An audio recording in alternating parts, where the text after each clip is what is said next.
तो क्या हाल है नाइन्थ पास। अब हम बात करने वाले हैं पूरे पॉलिनोमियल चैप्टर की इस एक सिंगल वीडियो में सारे के सारे इंपॉर्टेंट क्वेश्चंस आरडीके हो, पीवाईक्यू हो, एनसीईआरटी के हो, सब डिस्कस करने वाले हैं इस एक वीडियो में।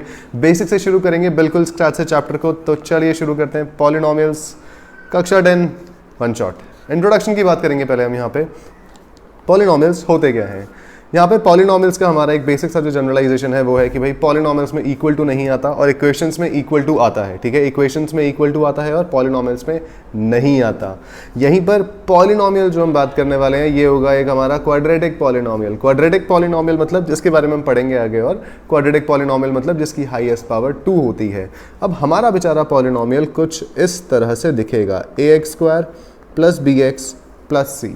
ठीक है, यहाँ पर अगर इसे हम कंपेयर करें 3x² + 4x + 10 से, तो ध्यान से देखो यहाँ पे हमारे पास x² के साथ जो लिखा है वो a होता है, x के साथ जो लिखा है वो हमारा बेचारा b होता है, और जिसके साथ कोई भी वेरिएबल नहीं है वो हमारा c होगा यहाँ पर।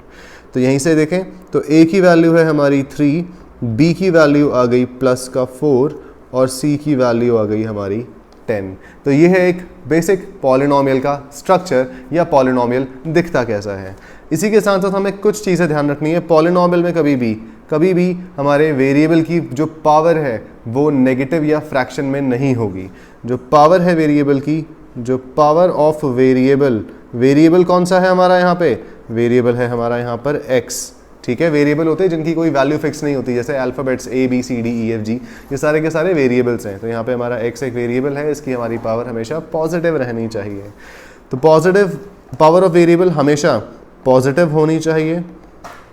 ठीक है, ये नेगेटिव या फिर फ्रैक्शन में नहीं होनी चाहिए, ये नेगेटिव या फिर फ्रैक्शन में नहीं होनी चाहिए, ये ध्यान रखना हमेशा, क्योंकि इसी चीज़ पे हमको जब क्वेश्चन डिस्कस करने वाले हैं उससे पहले एक प्रैक्टिस क्वेश्चन ज़रा कर लेते हैं। फॉर एग्जांपल अगर हमें दे रखा है बताना है कि क्या हमें ये एक पॉलिनोमियल है या नहीं है, तो हम कैसे बताएंगे। तो देखो सबसे पहले 4x + 2 की अगर हम बात करें, यहाँ पे x की अगर हम पावर देखें तो भाई x के ऊपर हमारी पावर आएगी 1। ठीक है, अगर कुछ नहीं लगा एक वेरिएबल के ऊपर तो मतलब उसकी पावर 1 है, और यहाँ पर हमारे साथ 2 के साथ तो कोई वेरिएबल है ही नहीं, केवल एक ही वेरिएबल है हमारा यहाँ पे x, जिसकी पावर पॉजिटिव नंबर है। क्लियर। तो ये हमारा एक पॉलिनोमियल है। हमें ये बताना है कि ये सारे के सारे पॉलिनोमियल्स हैं या नहीं है। एनसीईआरटी के ही सारे के सारे एग्जाम्पल आएंगे। नेक्स्ट हम आते हैं इस पूरे के पूरे पॉलिनोमियल पे, जिसकी हमारी हाईएस्ट पावर जो जा रही है वो जा रही है u की पावर। केवल वेरिएबल की पावर देखना, कांस्टेंट की नहीं। कांस्टेंट मतलब नंबर्स की पावर नहीं देखनी हमें केवल इस वेरिएबल की पावर देखनी है जो यहाँ पर 6 है, और अगले जो हमारा वेरिएबल है उसकी पावर भी 4 है, इसकी पावर 2 है, इसकी पावर जब कुछ नहीं लिखी तो 1 हो जाएगी, और 8 के साथ तो कुछ है ही नहीं। ठीक है, 8 के साथ कोई वेरिएबल है ही नहीं। तो यहाँ से हमें दिख रहा है कि जितने भी वेरिएबल थे सबकी पावर एक होल नंबर में थी, 0 1 2 3 4 ये सब थी हमारी। तो यस, ये भी हमारा एक पॉलिनोमियल होगा। पॉलिनोमियल्स कब पॉलिनोमियल नहीं होंगे, जब हमारा वेरिएबल नीचे आ रहा है। फॉर एग्जाम्पल हमारे यहाँ पे जो x है वो हमारा डिनोमिनेटर में आ रहा है, तो कभी भी अगर कोई तुम्हारा वेरिएबल डिनोमिनेटर में आ रहा है, समझ जाना वो एक पॉलिनोमियल नहीं है। वेरिएबल कभी भी अगर डिनोमिनेटर में आ रहा है तो वो पॉलिनोमियल भाई नहीं होगा। ठीक है, इसी के साथ एक मैं एग्जाम्पल समझा देता हूँ। जैसे हमें दे रखा है 1/x। क्या ये पॉलिनोमियल है भाई? वेरिएबल नीचे पड़ा हुआ है, तो ये पॉलिनोमियल नहीं होगा। क्यों नहीं होगा? जब मैं इस x को ऊपर लेके आऊंगा, देखो नीचे इसकी पावर 1/x की पावर 1 है, जब मैं इस चीज़ को ऊपर लेके आऊंगा तो ये बन जाएगा x की पावर -1। तो देखो नेगेटिव पावर आ गई, और नेगेटिव पावर जब भी आती है वो पॉलिनोमियल नहीं होता। ठीक है, तो ये एग्जाम्पल ध्यान रखना। कभी भी अगर हमारा कोई वेरिएबल डिनोमिनेटर में आ रहा है तो वो पॉलिनोमियल नहीं होगा, उसे निकाल देना पॉलिनोमियल की कैटेगरी से। सेम यहाँ पर है हमारा, देखो यहाँ पे हमारा x² भी नीचे आ रहा है, x भी हमारा डिनोमिनेटर में आ रहा है, तो ये भी पॉलिनोमियल्स नहीं होंगे। नेक्स्ट x, यहाँ पे सब कुछ ठीक दिख रहा है भाई। x की पावर अपनी क्या होगी, कुछ आइडिया? x की पावर कितनी होगी यहाँ पे? सोचो ज़रा, तुमने कभी रूट वाले क्वेश्चंस करे हो तो ये चीज़ पता होगी तुम्हें, या फिर नहीं भी पता तो मैं बता दूँ। कभी भी हमारा कोई वेरिएबल अगर बेचारा रूट के नीचे पड़ा हुआ है, मतलब है कि उसकी पावर है 1/2। ठीक है, ये ध्यान रखना। कोई भी वेरिएबल अगर रूट के नीचे है तो मतलब उसकी पावर फ्रैक्शन में होगी, 1/2 होगी। क्लियर? और क्योंकि वेरिएबल की पावर यहाँ पे फ्रैक्शन में है तो ये भी पॉलिनोमियल नहीं होगा। पावर्स हमेशा होल नंबर होनी चाहिए, 0 1 2 3 4 5 यही होनी चाहिए। डेसिमल्स में, फ्रैक्शंस में या नेगेटिव नहीं होनी चाहिए स्ट्रिक्टली। ठीक है, तो इस तरह से हम पॉलिनोमियल्स को कैटेगराइज करते हैं, पहचानते हैं कि भाई वो बेचारा पॉलिनोमियल है या फिर नहीं है। तो ये था हमारा बेसिक सा इंट्रोडक्शन। इसके बाद हम बात करेंगे डिग्री की फटाफट से। तो भाई डिग्री एक्चुअली में होती क्या है? डिग्री मतलब होता है highest power of a polynomial. Degree मतलब होता है हाईएस्ट पावर। डिग्री मतलब है हाईएस्ट पावर। ठीक है, ये ध्यान रखना। हाईएस्ट पावर का मतलब इस बेचारे पूरे पॉलिनोमियल को देखो, x की पावर है यहाँ पे 3, इस x की पावर है हमारी 1 और इस x की पावर भी हमारी 1 ही है। तो यहाँ से हाईएस्ट पावर कितनी हो गई हमारी? 3। तो 3 is the degree of polynomial. 3 is the degree of this polynomial, degree of polynomial, ठीक है। d यहाँ 3 जो है यहाँ पे इसका इस पॉलिनोमियल की डिग्री है। अब पॉलिनोमियल में तुम्हें मैंने एक बार मतलब नहीं बताया इस पूरी टर्म का, मतलब पॉलिनोमियल का मतलब क्या होता है। देखो, पॉली मतलब होता है मल्टीपल, पॉली मतलब होता है मल्टीपल, ठीक है, मल्टीपल। पॉलिनोमियल्स मतलब टर्म्स जिसमें बहुत सारी टर्म्स आती हैं उसको हम पॉलिनोमियल कहते हैं। ये चीज़ 9th क्लास में भी थी, 9th क्लास में भी चैप्टर था ये पॉलिनोमियल्स, उसमें इस पर बहुत ज़्यादा फोकस करके इसको एक्सप्लेन किया था और अच्छा खासा चैप्टर था ये, अभी तो बहुत छोटा कर दिया 10th में आके। तो डिग्री ऑफ पॉलिनोमियल मतलब इसमें मल्टीपल टर्म्स है। तुम देखो तो भाई ये पूरी एक टर्म है, ये पूरी एक टर्म है, ये एक और टर्म है, मल्टीपल टर्म्स आ रही हैं इसमें, ठीक है, पॉलिनोमियल। बट इन सारी की सारी टर्म्स में से अगर हम देखें वेरिएबल की जो हमारी हाईएस्ट पावर है वो हमारा डिग्री होता है, वो हमारा डिग्री होता है। ठीक है, यहीं से अगर हम देखें तो देखो यहाँ पे हमारा वेरिएबल एक ही है, ठीक है, वेरिएबल हमारा t है बेचारा और इस t की पावर है हमारी 1, तो इसका डिग्री हो गया हमारा 1, तो इसका डिग्री हो गया 1। ठीक है, इसके बाद नेक्स्ट √2 लिखा है खाली, इसमें डिग्री कितना होगा, हाईएस्ट पावर इसके वेरिएबल की कितनी होगी, तो इसको हम कुछ इस तरह लिखेंगे √2 × x की पावर 0। किसी भी वेरिएबल की पावर अगर 0 होती है मतलब उसकी वैल्यू 1 है। तो अगर आपके पास कोई ऐसा, भाई अगर तुम्हारे पास कोई ऐसा नंबर दे रखा है इसका मतलब ये है कभी बेचारे के पास कोई वेरिएबल रहा होगा और उसकी पावर 0 होगी। ठीक है, उसकी पावर 0 होगी। तो किसी भी वेरिएबल की पावर अगर 0 है तो मतलब क्या हुआ, उसका वैल्यू 1 हो जाता है, उसकी वैल्यू 1 हो जाती है। तो देखो √2 को हम लिख सकते हैं √2 × x की पावर 0। और क्योंकि यहाँ पे हमारी बेचारा डिग्री कितना हो जाएगा अपना, अब ये हो जाएगा 0, डिग्री 0 हो जाएगा क्योंकि वेरिएबल की हाईएस्ट पावर 0 है। इसको ज़रा पहले अब सॉल्व करेंगे। देखो भाई यहाँ पे हमें दिख रहा है कि हाईएस्ट पावर 3 है और यहाँ पे हाईएस्ट पावर 2 के बाद 1 आ रही है, फिर 3 आ रही है, हाईएस्ट पावर हमें 3 दिख रही है। मगर एक कैच है इसमें, वो ये है कि हम इस ब्रैकेट को पहले खोल सकते हैं, यानी हम इस x को पहले x³ से मल्टीप्लाई करेंगे फिर इसको 4 से मल्टीप्लाई करेंगे, तो ये बन जाएगा x की पावर 4 + 4x। ठीक है, इन दोनों को मल्टीप्लाई किया तो x की पावर 4 आ गया, यहाँ से इन दोनों को मल्टीप्लाई किया तो हमारा 4x आ गया। ठीक है, अब जब सॉल्व करने के बाद तुम्हें इसे तब तक सॉल्व करना है जब तक ये सॉल्व होता जा रहा है। ठीक है, अगर कोई भी पॉलिनोमियल तुम्हें लग रहा है कि हाँ ये सॉल्व हो सकता है तो पहले उसको सॉल्व करो, उसके बाद डिसाइड करो उसकी डिग्री क्या होगी। ये गलती मत करना, देखते ही सीधा 3 चला दिया कि भैया ये तो क्यूबिक पॉलिनोमियल है, 3 है इसका। ठीक है, तो यहाँ से हमारा डिग्री जो आ गया यानी हाईएस्ट पावर जो आ गई वो आ गई हमारी 4। ठीक है, x की हाईएस्ट पावर हमारी आ गई 4, इस x की पावर 2 है, इस x की पावर हमारी यहाँ पे 1 आ गई क्योंकि जिस पर कोई भी पावर नहीं लगी होती मतलब वहाँ पे 1 लगा हुआ है। ठीक है, तो ये आ गया हमारा डिग्री इसका 4। तो इस तरह से हम डिग्री ऑफ द पॉलिनोमियल निकालते हैं। ये भी थोड़ा बहुत 9th का ही टॉपिक है, फाइन, इस पर अभी फिलहाल इतना कुछ आएगा नहीं, बट तुम्हें थोड़ा सा ही पता होना चाहिए। नेक्स्ट आता है हमारा टाइप्स ऑफ पॉलिनोमियल। तो टाइप्स ऑफ पॉलिनोमियल सबसे पहले हमारा यहाँ पे आता है लीनियर। लीनियर मतलब जब हमारी हाईएस्ट पावर 1 होती है। तो जो हमने अभी डिग्री पढ़ा उसी डिग्री के बेसिस पे हमने पॉलिनोमियल्स को 3 कैटेगरीज में डिवाइड करा हुआ है यहाँ पे, फिलहाल की और भी होती हैं, फिलहाल तो 3 कैटेगरीज हैं खाली। ठीक है, अगर हमारी हाईएस्ट पावर देखो 1 है, x की हाईएस्ट पावर या y की हाईएस्ट पावर देखो सब में 1 आ रही है, ठीक है, u की 1 आ रही है पावर, तो ये सारे के सारे लीनियर में आते हैं, मतलब इनकी डिग्री जो है वो 1 है, इनकी डिग्री 1 है। ठीक है, ये तुम्हें ध्यान रखना है, इनकी डिग्री है 1, तो उनको कहते हैं हम लीनियर पॉलिनोमियल्स। उसमें ये सारे एग्जांपल्स आते हैं। इसके बाद आता है क्वाड्रेटिक। क्वाड्रेटिक में क्या होता है, हाईएस्ट पावर 2 आएगी। देखो यहाँ पे भी x की पावर 2, यहाँ पे z की पावर 2 आ रही है हमारी। तो इसमें जो हमारा डिग्री आता है यानी हाईएस्ट पावर जो आती है वो आती है हमारी 2। देन आता है हमारा थर्ड क्यूबिक। क्यूबिक के केस में हमारी हाईएस्ट पावर 3 आएगी, ऑब्वियसली नाम से पता लग रहा है क्यूबिक है। तो ये रहा हमारा x की पावर 3, x की पावर 3, x की पावर 3 और ये भी x की पावर 3। ठीक है, तो इन सारे के सारे पॉलिनोमियल्स में देखो यहाँ पे भी 3 आ रहा है, इसकी भी हाईएस्ट पावर हमारी 3 आ रही है, इस पूरे पॉलिनोमियल में हाईएस्ट पावर 3 है और इस पूरे में भी हमारी हाईएस्ट पावर 3 आ रही है। तो ये हमारी 3 और कैटेगराइजेशन है पॉलिनोमियल्स के। इसके बाद हमारा है जीरो ऑफ अ पॉलिनोमियल। ये बड़ा इंपॉर्टेंट है, किसी भी पॉलिनोमियल का जीरो क्या होता है।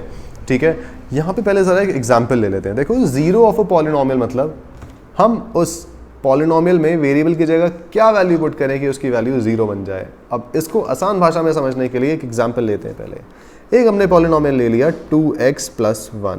ठीक है, पॉलिनोमियल है हमारे पास 2x + 1। इसका 0 क्या होगा।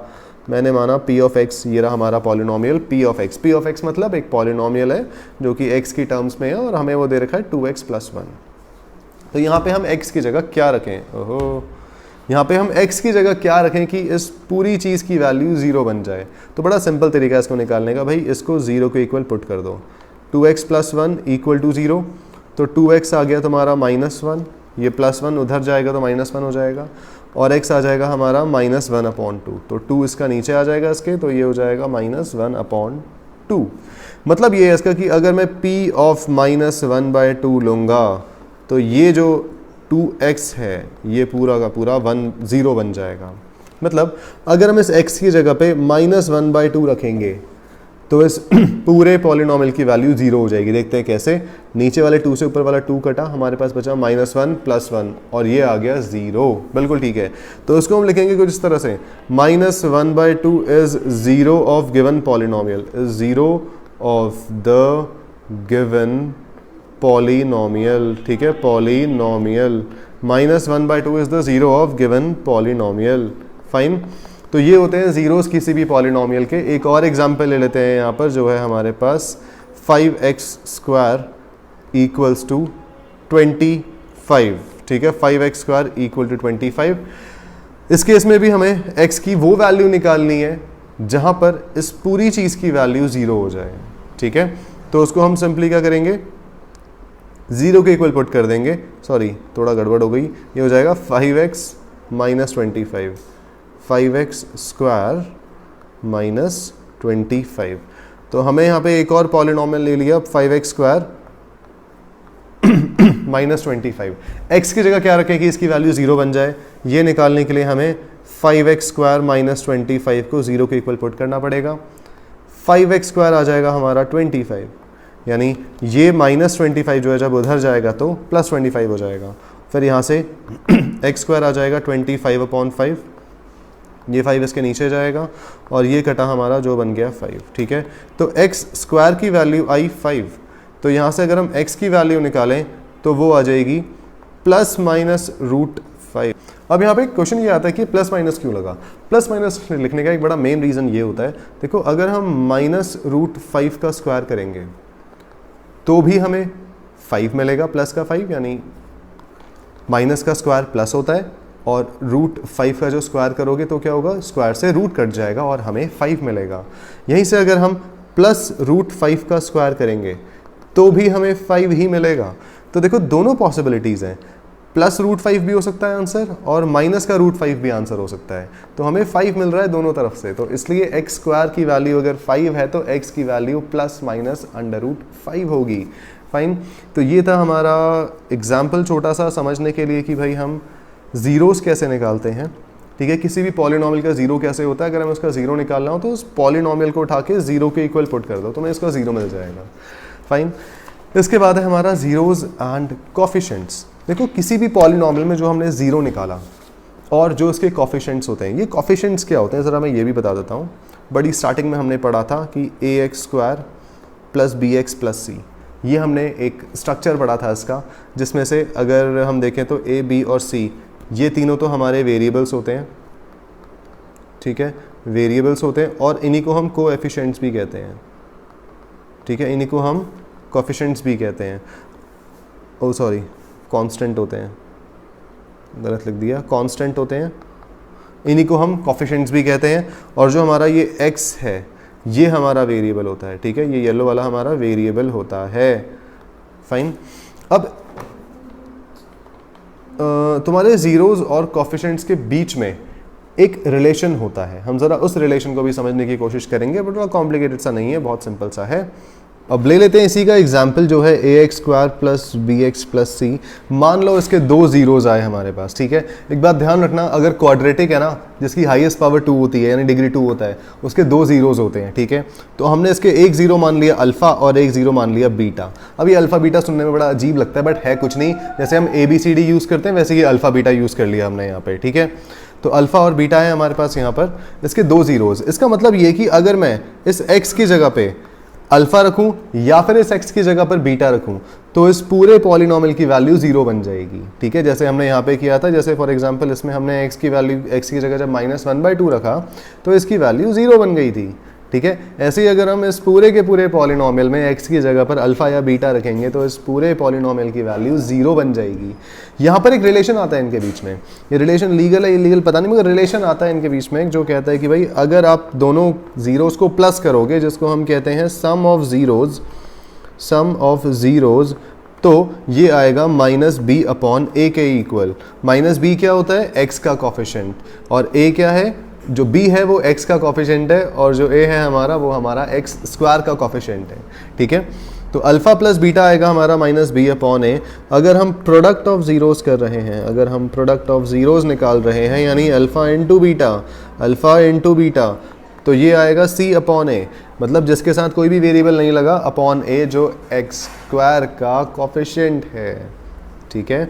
तो यहाँ से हमने दो रिलेशंस देखे, जो है सम ऑफ जीरोज और प्रोडक्ट ऑफ जीरोज। ये बड़ा इंपॉर्टेंट है, और 10th का हमारा जो पॉलिनोमियल है वो इसी पे बेस्ड है मोस्टली। अब इसके हम और एग्जांपल्स डिस्कस करने वाले हैं, तो तुम्हें ये पूरा का पूरा इंट्रोडक्शन बहुत अच्छे से क्रिस्टल क्लियर हो जाएगा। सबसे पहले हम शुरू करेंगे एनसीईआरटी के पहली एक्सरसाइज का पहला क्वेश्चन, जो कि पूरी की पूरी एक्चुअली एक्सरसाइज ही है। ये क्वेश्चन ये कह रहा है, ग्राफ दे रखा है हमें y = p(x), ठीक है। कुछ पॉलिनोमियल्स हैं p(x), हमारे पास कुछ पॉलिनोमियल्स हैं। देखो हर पॉलिनोमियल का ना एक ग्राफ होता है, ठीक है। जो भी हम पॉलिनोमियल्स तुम पढ़ रहे हो इन सब का एक ग्राफ प्लॉट होता है। हो सकता है वो ग्राफ एक सीधी लाइन का हो सकता है वो ग्राफ पैराबोला हो या हाइपरबोला हो, या इस तरह के ये ब्रेक डांस कर रहा हो। तो ये सारे के सारे अलग अलग तरह के ग्राफ होते हैं। ज़्यादा डेप्थ में जाने की ज़रूरत नहीं है, ज़्यादा परेशान होने की ज़रूरत नहीं है इसमें। ये ग्राफ बड़े बेसिक से हैं, जिसमें पूछा जा रहा है find the number of zeros p(x). आपको p(x) के जीरोज बताने हैं। p(x) के जीरोज क्या होंगे? ध्यान से सुनो, यहाँ पे x लिखा है ना, इसका मतलब ये है कि ये जो लाइन है ना, ये x एक्सिस को कितनी जगह पे टच कर रही है। अगर ये x एक्सिस को एक जगह पे टच कर रही है तो इसका एक जीरो होगा। अगर ये x एक्सिस को दो पॉइंट्स पे टच कर रही है तो उसके दो जीरोज होंगे। जैसे अगर हम पहले केस में देखें तो देखो भाई, यहाँ पर जो हमारी लाइन है ये x एक्सिस को कहीं भी टच नहीं कर रही, ठीक है। इसको ब्लैक से बना लेते हैं, ये कहीं भी x एक्सिस को टच नहीं कर रही। हमारा बेचारा x एक्सिस ये जा रहा है नीचे से, कहीं भी इसे टच नहीं कर रही है, तो उसमें नो जीरोज, कोई भी इसका जीरो नहीं होगा, ठीक है। नो जीरोज लिख दोगे इसे, या फिर इसके नीचे लिख दो नो जीरोज, या zero, it has zero zeros, ठीक है। नेक्स्ट सेकेंड पार्ट में जो हमारी लाइन है, ये जो हमारी लाइन है, पूरा का पूरा ग्राफ है, ये देखो हमारे x एक्सिस को एक पॉइंट पे टच कर रहा है। कहाँ पर? इस एक पॉइंट पे टच कर रहा है, तो हम लिख देंगे इसका एक जीरो है, इट हैज़ वन जीरो। एक ऐसी वैल्यू है, अगर हम उस वैल्यू को इस पॉलिनोमियल में पुट कर दें तो पूरे पॉलिनोमियल की वैल्यू जीरो हो जाएगी, तो मतलब एक जीरो है इसका। अब यहाँ पे देखो ये कितनी जगह पे x एक्सिस को टच कर रहा है, ये टोटल 3 पॉइंट्स पर x एक्सिस को टच कर रहा है, तो इसके टोटल 3 जीरोज हो गए, ठीक है। 3 जीरोज हो गए इसके। नेक्स्ट यहाँ पे अगर हम देखें तो उसके देखो 2 जीरोज हैं, ठीक है, 2 जीरोज। और फिर आता है हमारा सेकेंड लास्ट क्वेश्चन, जिसमें हमने देखा ये 1 2 3 4, इसके टोटल 4 जीरोज हो गए, इसके टोटल 4 जीरोज हो गए। लास्ट क्वेश्चन है हमारा, जहाँ पर हम देखेंगे कितनी जगह पे टच हो रहा है, ये 1 2 3, टोटल 3 पॉइंट्स पे टच हो रहा है, तो उसके 3 जीरोज हो गए, ठीक है। इसके टोटल 3 जीरोज हो गए। तो इस तरह से हम नंबर ऑफ जीरोज निकालते हैं किसी भी पॉलिनोमियल के लिए, अगर हमें ग्राफ दे रखा हो p(x) का। ठीक है, बस हमें ये देखना है कि अगर पी ऑफ एक्स है तो भाई एक्स एक्सिस को वो कितने पॉइंट्स पे टच कर रहा है, तो इस हिसाब से उसके हम नंबर ऑफ जीरोज निकाल देंगे। तो भाई ये था हमारा क्वेश्चन नंबर 1, सिंपल सा। अब इसी के साथ नेक्स्ट है हमारा जो है find the zeros of the quadratic polynomial x square plus 7x plus 10 और वेरीफाई करने हैं इनके जीरोज इनके रिलेशनशिप्स के साथ। ठीक है, ये जो क्वेश्चन है ना, ये अब आता है जीरोज और उसके कोफिशिएंट्स के रिलेशन के ऊपर। ठीक है, कि रिलेशन क्या है इस पर हम बात करेंगे। अब इसी का जो प्रैक्टिकल एग्जाम्पल है हमारा आ गया एग्जाम्पल 2 एक्सरसाइज एनसीईआरटी का। क्वेश्चन हमें कह रहा है x square plus 7x plus 10 है हमारे पास। सबसे पहले तो हमें इसके जीरोस निकालने हैं। तो जीरोस निकालने के लिए पहला काम क्या था भाई, आप इसको जीरो के इक्वल पुट करोगे, ये पहला काम था जीरोस निकालने का। और इसके बाद वेरीफाई करना है इनका जो भी रिलेशन आएगा जीरोस और कोफिशिएंट्स का, वो तो वेरीफाई हम कर लेंगे, दिखाऊंगा अभी कैसे करते हैं, बहुत सिंपल है। सबसे पहले हम यहाँ पे यूज़ करने वाले हैं मिडिल टर्म स्प्लिटिंग। ठीक है, by using middle term splitting, by using middle term splitting. वैसे तो ये पार्ट 10th 9th में आता था, बट अगर किसी को याद नहीं है तो मैं फिर भी बता दूं। मिडिल टर्म स्प्लिटिंग में हम क्या करते हैं, अपने a और c को पहले मल्टीप्लाई करते हैं। तो देखो पहले यहाँ पे a की अगर मैं वैल्यू लिखूं, a क्या होता है, वो कोफिशिएंट, वो नंबर जो x स्क्वायर के साथ लिखा है, तो वो है यहाँ पर 1, और b है हमारा यहाँ पर 7, c जो है जिसके साथ कोई भी वेरिएबल नहीं लगा वो है हमारा 10। ठीक है, ये रहा हमारा b और ये रहा हमारा c। नेक्स्ट a और c को हमें करना है मल्टीप्लाई, तो आएगा 10 1 जा 10। अब क्या करो, 10 के ना सारे के सारे फैक्टर्स लिख दो। 10 किस किस की टेबल में आता है, 1 और 10 की। ठीक है, और 2 और 5 की। अब देखो इन दोनों में से कौन सा ऐसा पेयर है जिसको प्लस या माइनस करके बीच वाली टर्म आ जाए, तो वो है हमारा 10 और 1 तो नहीं है, 10 और 1 को प्लस या माइनस करके 7 नहीं आता, बचा हमारा 5 और 2। तो भाई 5 और 2 को प्लस करके हमारा 7 ज़रूर आता है। तो हम क्या करेंगे, यहाँ पे पहली टर्म जो x स्क्वायर है उसको तो एज इट इज लिखेंगे, प्लस ये जो 7x है इसको मैं लिख दूंगा 5x प्लस 2x। समझ आ रहा है, इन्हीं दो की टर्म्स में हम इसे स्प्लिट कर देंगे। और फिर आया हमारा प्लस 10 इक्वल टू 0। बड़े ध्यान से देखना, मिडिल टर्म को हमने स्प्लिट करा है यहाँ पे दो टर्म्स में।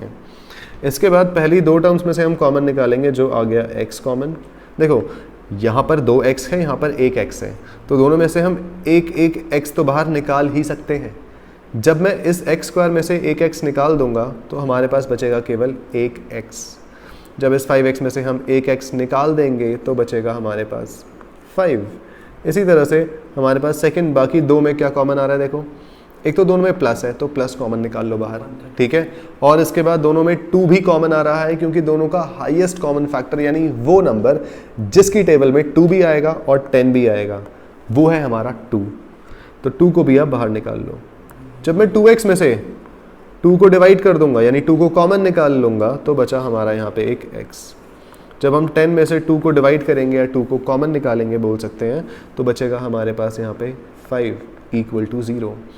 अच्छा, जो हमारे ब्रैकेट्स में वैल्यूज़ है ये सेम होनी चाहिए, ये इसका चेक पॉइंट होता है। ठीक है, ये हमारी दोनों वैल्यूज सेम होनी चाहिए, और जो वैल्यूज सेम आ गई हैं इनको भी कॉमन निकाल लो। तो ये बन गया x plus 5 into X plus 2 equal to 0। अब जब इन दोनों को मल्टीप्लाई करके 0 आ रहा है, इसका मतलब ये कि या तो ये 0 होगा या फिर ये वैल्यू 0 होगी। तो हम एक एक करके पहले x प्लस 5 को 0 लिखेंगे, फिर हम x प्लस 2 को 0 के इक्वल लिखेंगे। तो हमें यहाँ से पता लगा कि भाई x की हमारी दो वैल्यूज़ आ रही हैं, एक तो -5 आ रही है और एक -2 आ रही है। मतलब इसके दो ज़ीरोज़ हैं, एक है -5 और एक है -2। मतलब अगर मैं इसमें x की जगह पर -5 लिखूँ, ठीक है, या फिर -2 लिखूँ, तो इस पूरे के पूरे पॉलिनोमियल की वैल्यू 0 बन जाएगी। ठीक है, अब यहीं से हमें वेरीफाई करना है इनके रिलेशंस इनके लीगल हैं इलीगल है, ज़रा ये देख लेते हैं। भाई हमें पता है कि we know alpha plus beta जो होता है वो होता है b/a माइनस b/a। ठीक है, और अल्फ़ा इंटू बीटा जो होता है वो होता है c/a, वो है हमारा c/a। Fine, alpha plus beta, ये जो हमारे दो ज़ीरोज़ आए हैं ना, इसमें से एक को ले लो अल्फ़ा और दूसरा हो जाएगा हमारा बीटा। करो अल्फ़ा और बीटा को प्लस, तो -5 और -2 को प्लस करेंगे तो क्या -b/a के इक्वल आएगा। ध्यान से देखो, हमने ऊपर a, b और c तीनों की वैल्यूज़ निकाली थी। ठीक है, इसको ज़रा नीचे ले आते हैं। तो यहाँ अगर हम देखें -b/a पे अगर हम चेक करें तो देखो -b मतलब -7/a मतलब 1। मैं बस वैल्यूज़ देखेंगे यहाँ पे हम कि लेफ्ट हैंड साइड और राइट हैंड साइड इक्वल आता है या नहीं आता है। -5 हो जाएगा और यहाँ से प्लस माइनस हो जाएगा अपना -2 इक्वल टू -7। -7/1 को तो हम -7 लिख ही सकते हैं। -5 -2 होता है -7 और -7। तो हमें दिख रहा है जब हमने अल्फा और बीटा को प्लस किया तो ये -b/a के इक्वल आ रहा है। इसी तरह से अल्फा इंटू बीटा भी चेक करना है हमें। अल्फा इंटू बीटा हो जाएगा हमारा -5 इंटू -2। तो क्या ये c/a के इक्वल आएगा, यानी 10/1 के इक्वल आएगा? तो 5 2 होता है 10, माइनस माइनस होता है प्लस, और उस तरफ भी हमारा +10 है। Hence relations are verified. हमने देख लिया कि c और अल्फा और बीटा को मल्टीप्लाई करके, यानी जो दो जीरोज हैं उनको मल्टीप्लाई करके c/a के इक्वल आ रहा है। बिल्कुल ठीक है हमारे रिलेशंस, बिल्कुल ठीक है हमारे रिलेशंस। तो इस तरह से हमें रिलेशंस को वेरीफाई करना है, ये ध्यान रखना, ठीक है। ये था हमारा एग्जाम्पल 2। अब है नेक्स्ट इसी तरह का एग्जाम्पल, इसी तरह का क्वेश्चन एनसीईआरटी का, जिसमें हमारे पास 2 और पार्ट्स दे रखे हैं। अब फर्स्ट है हमारा यहाँ पे 4u² + 8u। तो भाई 4u² + 8u, पहला काम इसमें क्या है, देखो कुछ कॉमन निकल रहा नहीं निकल रहा, 2 ही टर्म्स हैं दोनों में। देखो तो u कॉमन आ रहा है क्योंकि इसमें भी u² है, इसमें u है, तो एक u तो हम दोनों में से निकाल सकते हैं। जब इसमें से मैंने एक u निकाल दिया तो एक 4 भी निकाल ही लेते हैं। 4 क्यों निकाल रहे हैं हम, क्योंकि देखो यहाँ पे 4 है, यहाँ पे 8 है, और ये दोनों के दोनों, इन दोनों का HCF जो है, इन दोनों का HCF जो है वो आता है 4, ठीक है। 4 की टेबल में 4 भी आता है, 8 भी आता है, तो हमने 4 निकाल दिया। अब देखो जब पहली टर्म में से 4u² / 4u जब हम करेंगे, u से एक u कट गया, 4 से 4 कट गया, बचा u, प्लस जब हम 8u में से 4u को निकाल देंगे, u से u कटा, 4 से 8 कटा 2, तो ये आ गया 2। ध्यान से सुनो फिर से, हमने क्या किया, कॉमन निकाला। कॉमन निकालना मतलब होता है डिवाइड करना। किसी को अगर नहीं आता तो ध्यान से समझ लेना इसे, ठीक है। आप 4u को इससे भी डिवाइड करो, 4u को इससे भी, इन दोनों को 4u से, मतलब इन दोनों को 4u से डिवाइड कर दो। इन दोनों को डिवाइड करके जो आंसर आया यहाँ चिपका दिया, इन दोनों को डिवाइड करके जो आंसर आया यहाँ चिपका दिया, फाइन। इसके बाद ज़रा ये वाली कैलकुलेशन कोने में कर देते हैं, ठीक है। इसके बाद यहाँ से हमारे पास है इक्वल टू 0 लगाना मत भूलना, क्योंकि हम जीरोस निकाल रहे हैं, ओके। देन नेक्स्ट, अब या तो 4u को मल्टीप्लाई, देखो 4u और u+2 को मल्टीप्लाई करके 0 आ रहा है, तो हमारे फैक्टर्स तो आ गए, अब हमें जीरोस निकालने हैं। ये होते हैं फैक्टर्स, ठीक है, ये 2 फैक्टर्स हैं, इन दोनों को मल्टीप्लाई करके 0 आ रहा है। इसका मतलब ये या तो हमारा 4u 0 है या तो u+2 0 है। तो एक बार हम क्या करेंगे, 4u को 0 के इक्वल पुट करेंगे और एक बार u+2 को 0 के इक्वल पुट करेंगे। जब 4u को करा तो ये आ गया 0/4, दैट इज 0, ठीक है, और u यहाँ से आ जाएगा हमारा -2। तो देखो भाई ये आ गया हमारा अल्फ़ा और ये आ गया हमारा बीटा, क्लियर। अल्फ़ा बीटा हमारा आ चुका है। अब हमें इनके रिलेशंस वेरीफाई करने हैं, क्लियर। अब वी नो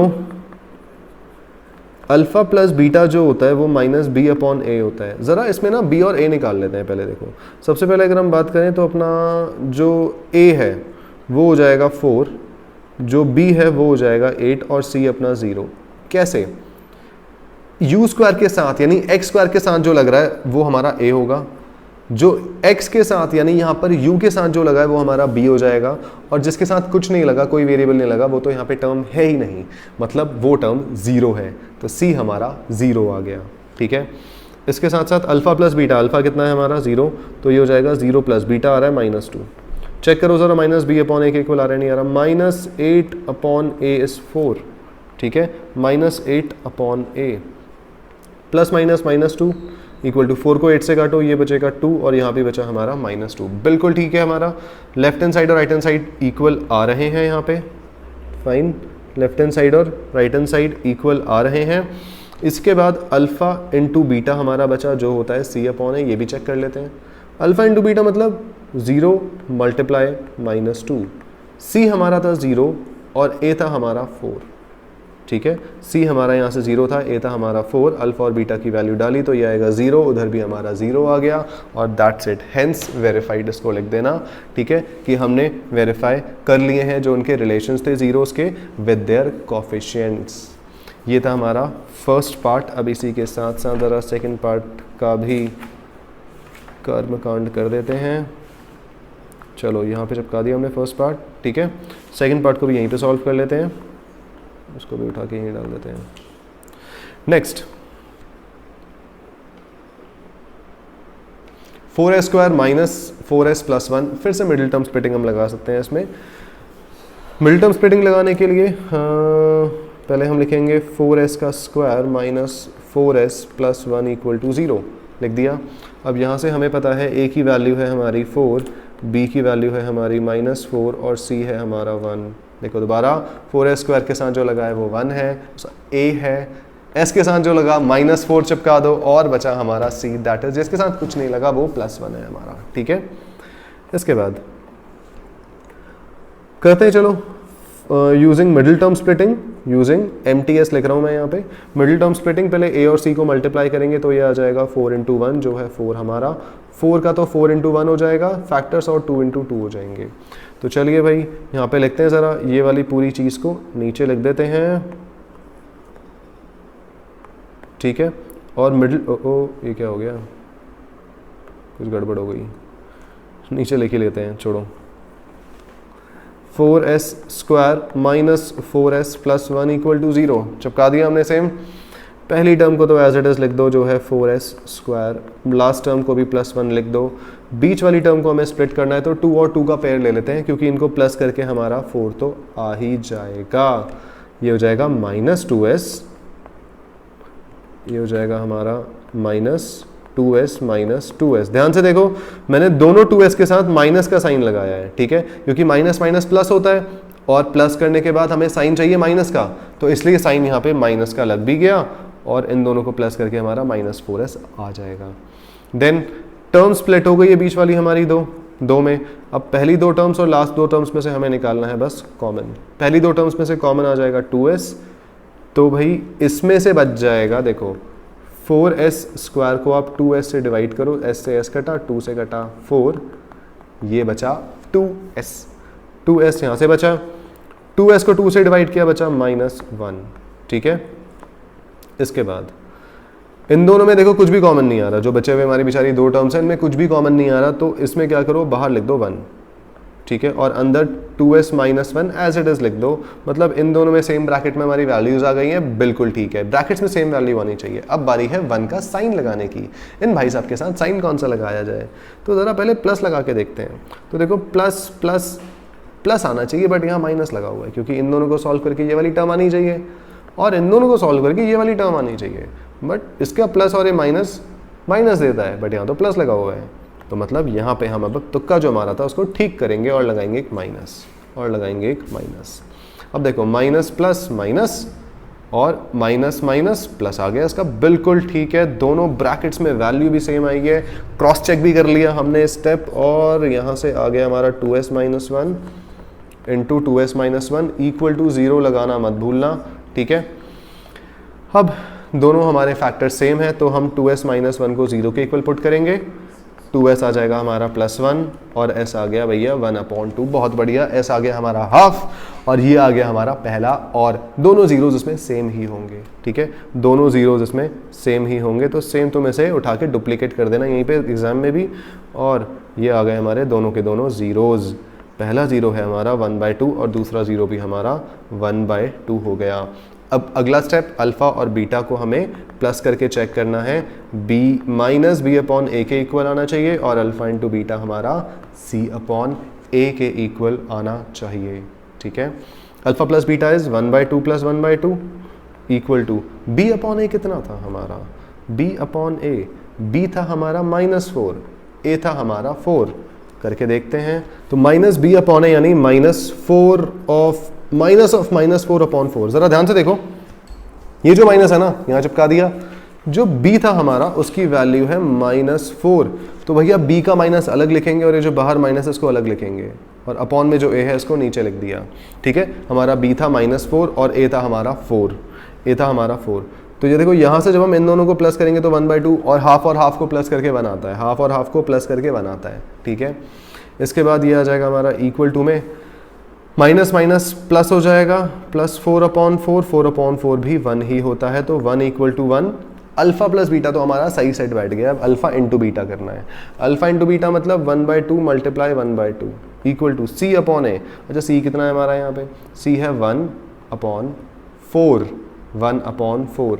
तो हाँ देखो दिख रहा है हमारा, जब हमने दोनों लेफ्ट हैंड साइड भी सॉल्व करी तो 1/4 आ रहा है, क्योंकि जब 1 को 1 से मल्टीप्लाई करेंगे 1 आएगा, इस 2 को 2 से मल्टीप्लाई करेंगे तो 4 आएगा। तो 1/4 दोनों साइड हमारा आ रहा है, हेंस हमने इनके रिलेशंस को भी वेरीफाई कर लिया।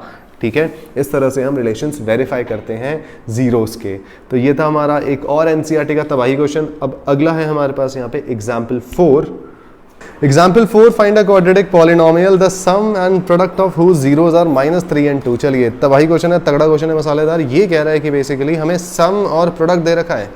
अब इसने पिछले वाले क्वेश्चन का कर दिया रिवर्स। ठीक है, इसका मतलब है सम और प्रोडक्ट हमें दे रखे हैं जीरोस के, मतलब अगर आप दोनों जीरोस को प्लस करोगे तो आपका आएगा -3, और अगर आप दोनों का प्रोडक्ट करोगे यानी अल्फा इंटू बीटा करोगे तो आएगा 2। आपको बताना है क्वाड्रेटिक पॉलिनोमियल कौन सा होगा, पॉलिनोमियल बताना है क्या होगा। ठीक है, पहले हम क्या कर रहे थे, हमें पॉलिनोमियल दे रखा था, हमें एक पॉलिनोमियल दे रखे थे सारे के सारे, हम इनके जीरोस निकाल रहे थे और उनके रिलेशंस निकाल रहे थे। बट यहाँ पे हमें जीरोस दे रखे हैं और हमें क्वाड्रेटिक पॉलिनोमियल निकालना है। अब यहाँ से तुम्हें जो एक चीज़ ध्यान रखनी है वो है x² minus alpha plus beta into X plus alpha into beta. अब ये अजीब सी नायाब चीज़ क्या है, ये तुम्हें क्वाड्रेटिक इक्वेशन या क्वाड्रेटिक पॉलिनोमियल निकाल के दे देगा अगर तुम्हें सम ऑफ जीरोस और प्रोडक्ट ऑफ जीरोस पता है तो। चलो वैल्यू पुट करते हैं। सबसे पहले x² लिखो, यहाँ पे हम लिखेंगे यूजिंग, ठीक है, माइनस का साइन ये रहा ना, उसको यहाँ पे लगा दिया। अब लिखना है हमें यहाँ पे alpha plus beta. Alpha plus beta आ रहा है हमारा -3, और इसके साथ बाहर हमने चिपका दिया अपना ये वाला x। फिर लिखा ये प्लस का साइन और एट द एंड लिख दिया हमने अल्फा इंटू बीटा, और अल्फा इंटू बीटा कितना दे रखा है हमें 2। ठीक है, ये दे रखा है हमें 2। अब ज़रा से थोड़ा सिंप्लीफाई कर लेते हैं। सिंप्लीफाई करने के लिए x² देखो माइनस माइनस हो गया हमारा प्लस 3x प्लस 2, बस खत्म क्वेश्चन। माइनस माइनस प्लस था, 3 को x से मल्टीप्लाई किया 3x और ये आ गया हमारा 2। आ गई हमारी क्वाड्रेटिक पॉलिनोमियल। ठीक है, हमें यहाँ पे सम ऑफ जीरोस और प्रोडक्ट ऑफ जीरोस दे रखा हो तो तुम ये वाला सिंपल सा एक फॉर्मूला यूज़ कर सकते हो, इक्वेशन जो भी बोलो उसे, इक्वेशन तो नहीं बोलेंगे, फॉर्मूला यूज़ कर सकते हो और इससे तुम अपना क्वाड्रेटिक पॉलिनोमियल निकाल सकते हो। ठीक है, इसी पे आगे बहुत क्वेश्चंस करने वाले हैं। तो ये था हमारा एक और एग्जाम्पल नंबर 4। इसके बाद है हमारा फाइंड अ क्वाड्रेटिक पॉलिनोमियल। अरे एक और क्वेश्चन वैसा ही है, चलिए ये भी एनसीईआरटी का ही है।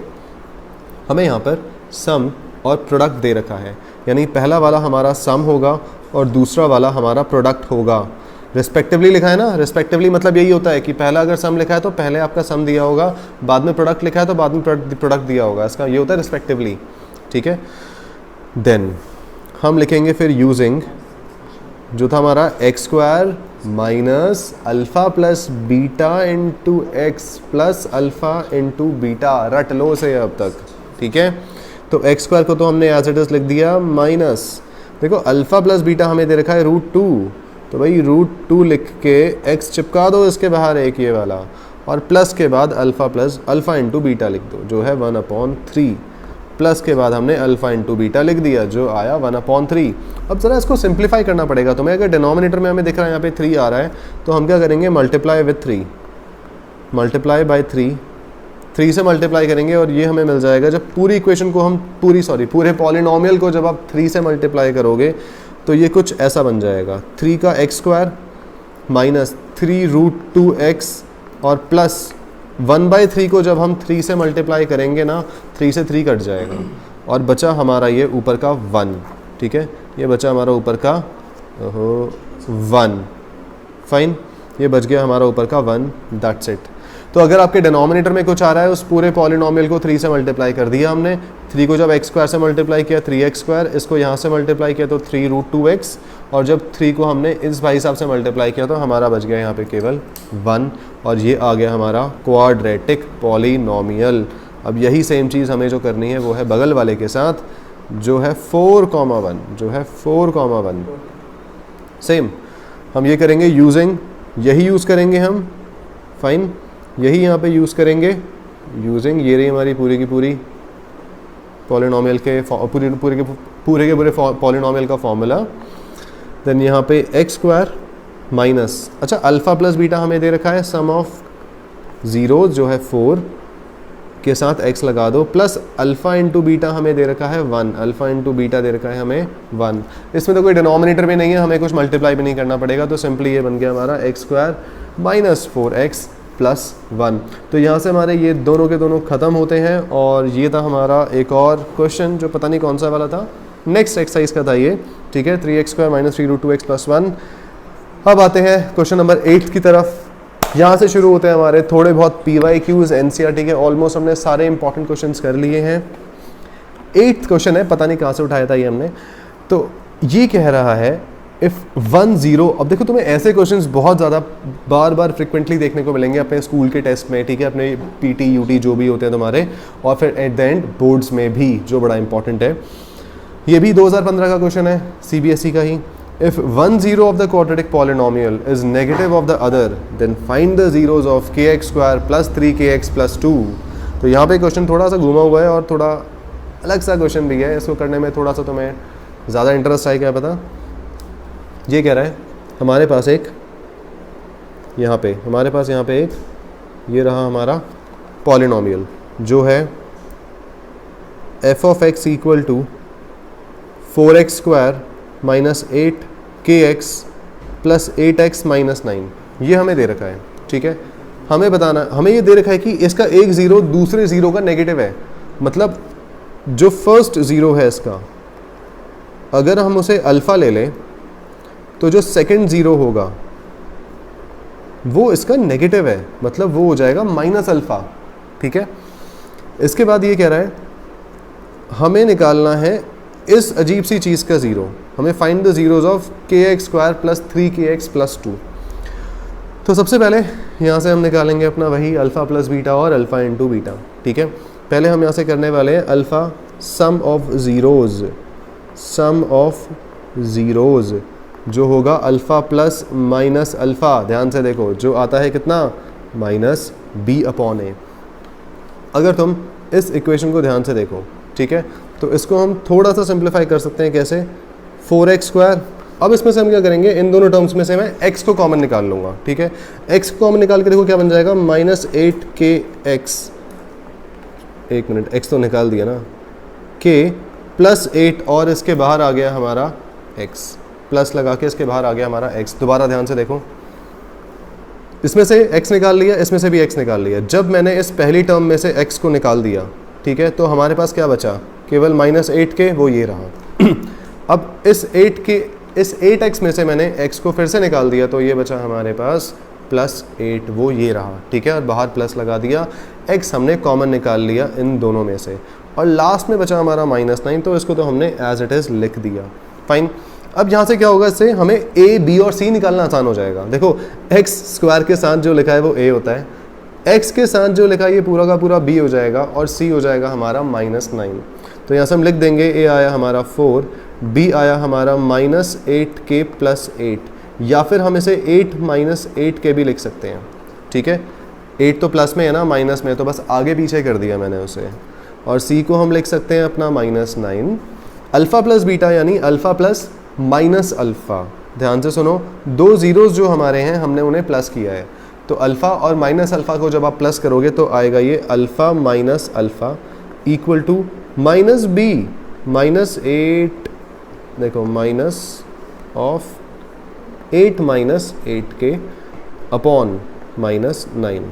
दोबारा देखो भी करा क्या हमने यहाँ पे, इसमें अल्फ़ा प्लस माइनस माइनस आ गया, और ये वाला अल्फ़ा ये रहा, ठीक है, माइनस का साइन ये रहा बाहर माइनस, और b की वैल्यू मैंने यहाँ पे लिख दी, क्लियर।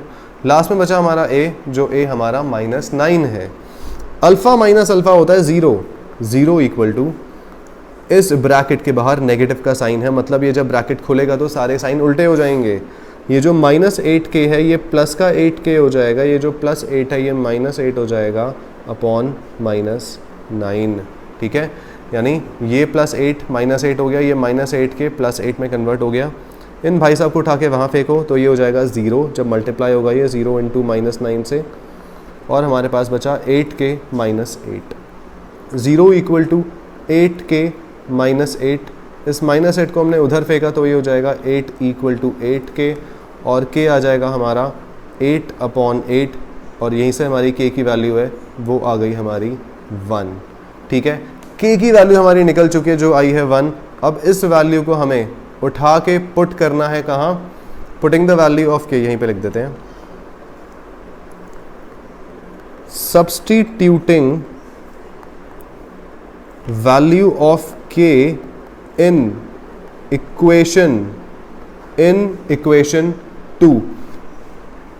हमें ये इक्वेशन दे रखी थी, ठीक है, और हमने यहां से k की वैल्यू उठा के यहां पुट कर दी।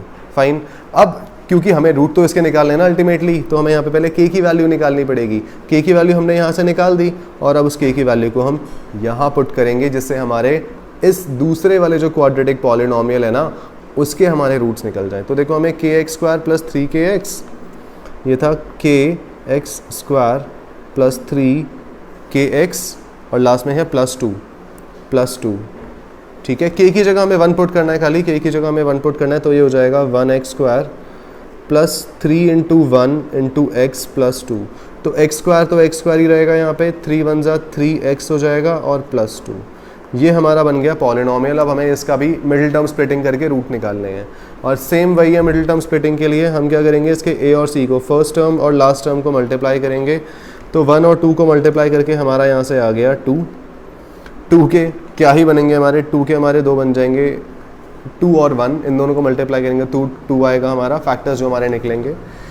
मिडिल टर्म स्प्लिटिंग के लिए पहली टर्म को हम एज इट इज लिख देंगे, लास्ट टर्म को भी एज इट इज लिखेंगे +2। मिडिल टर्म को हम स्प्लिट कर देंगे 2 टर्म्स में, तो ये हो जाएगा +2x + 1x, क्योंकि यही हमारी 2 टर्म्स आई थी जब हमने स्प्लिटिंग करी थी। यहाँ पर यही हमारी 2 टर्म्स आई थी।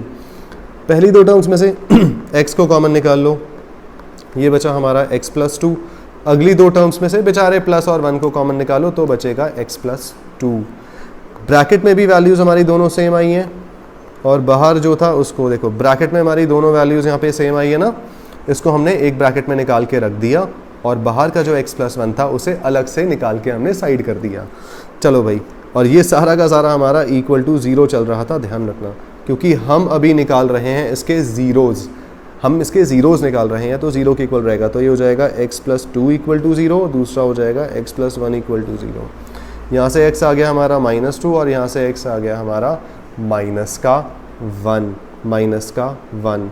तो ये हमारे 2 ज़ीरोज़ आ गए किसके, इस दूसरे वाले पॉलिनोमियल के हमारे अल्फ़ा और बीटा निकल के आ गए। ठीक है, थोड़ा सा लेंदी क्वेश्चन था, अगर यहाँ तक तुम टिके हो तो आगे वाले क्वेश्चंस भी तुम आराम से कर लोगे। यहाँ तक जो भाग गए वो बेचारे भाग ही जाएंगे हर जगह से। तो ये हमारा काफ़ी अच्छा खासा और अच्छे डिफिकल्टी लेवल वाला क्वेश्चन था, ये भी ध्यान रखना। क्वेश्चन 8 जो हमने कराया अभी, ये अगर तुमने सॉल्व कर लिया होगा आराम से, तो हमारे लिए इसके आगे के जितने भी घूमे हुए क्वेश्चन आएंगे सब बहुत आसान हो जाएंगे। ठीक है, ये था हमारा क्वेश्चन नंबर 8। अब है हमारे पास नेक्स्ट जो है एग्जाम्पल 9। एग्जाम्पल 9 अब है हमारे पास, find the zeros of the polynomial f(x) = 4√3। चलो भाई, रूट वाले क्वेश्चन आ गए बढ़िया से। अब ज़रा इनको सॉल्व करना शुरू करते हैं, जिनमें तुम्हें बड़ा मज़ा आता है हमेशा। 4√3x² + 5x - 2√3, हमें इसका मिडिल टर्म स्प्लिटिंग करके फैक्टर्स निकालने हैं, और सॉरी ज़ीरोज़ निकालने हैं, फैक्टर्स नहीं निकालने हैं, ज़ीरोज़ निकालने हैं, और उसके बाद हमें इनका रिलेशन भी वेरीफाई करना है। चलिए पहले लिख लेते हैं इसको, 4√3x² - 5x - 2√3। सबसे पहली चीज़ करना वही है हमें, दैट इज़ a और c को हमें मल्टीप्लाई करना है। तो देखो a और c को ध्यान से मल्टीप्लाई करना, ये है 4√3 × 2√3। ठीक है, √3 को √3 से मल्टीप्लाई करेंगे तो ये आएगा 3, 4 को 2 से मल्टीप्लाई करेंगे तो आएगा 8, और 8 और 3 को हमें आपस में मल्टीप्लाई करना पड़ेगा, जो आ जाएगा हमारा 8 सारे 24। ठीक है, 24। अब 24 के हमें इस तरह से फैक्टर्स लेने हैं जिसको प्लस या माइनस करके 5 आना चाहिए।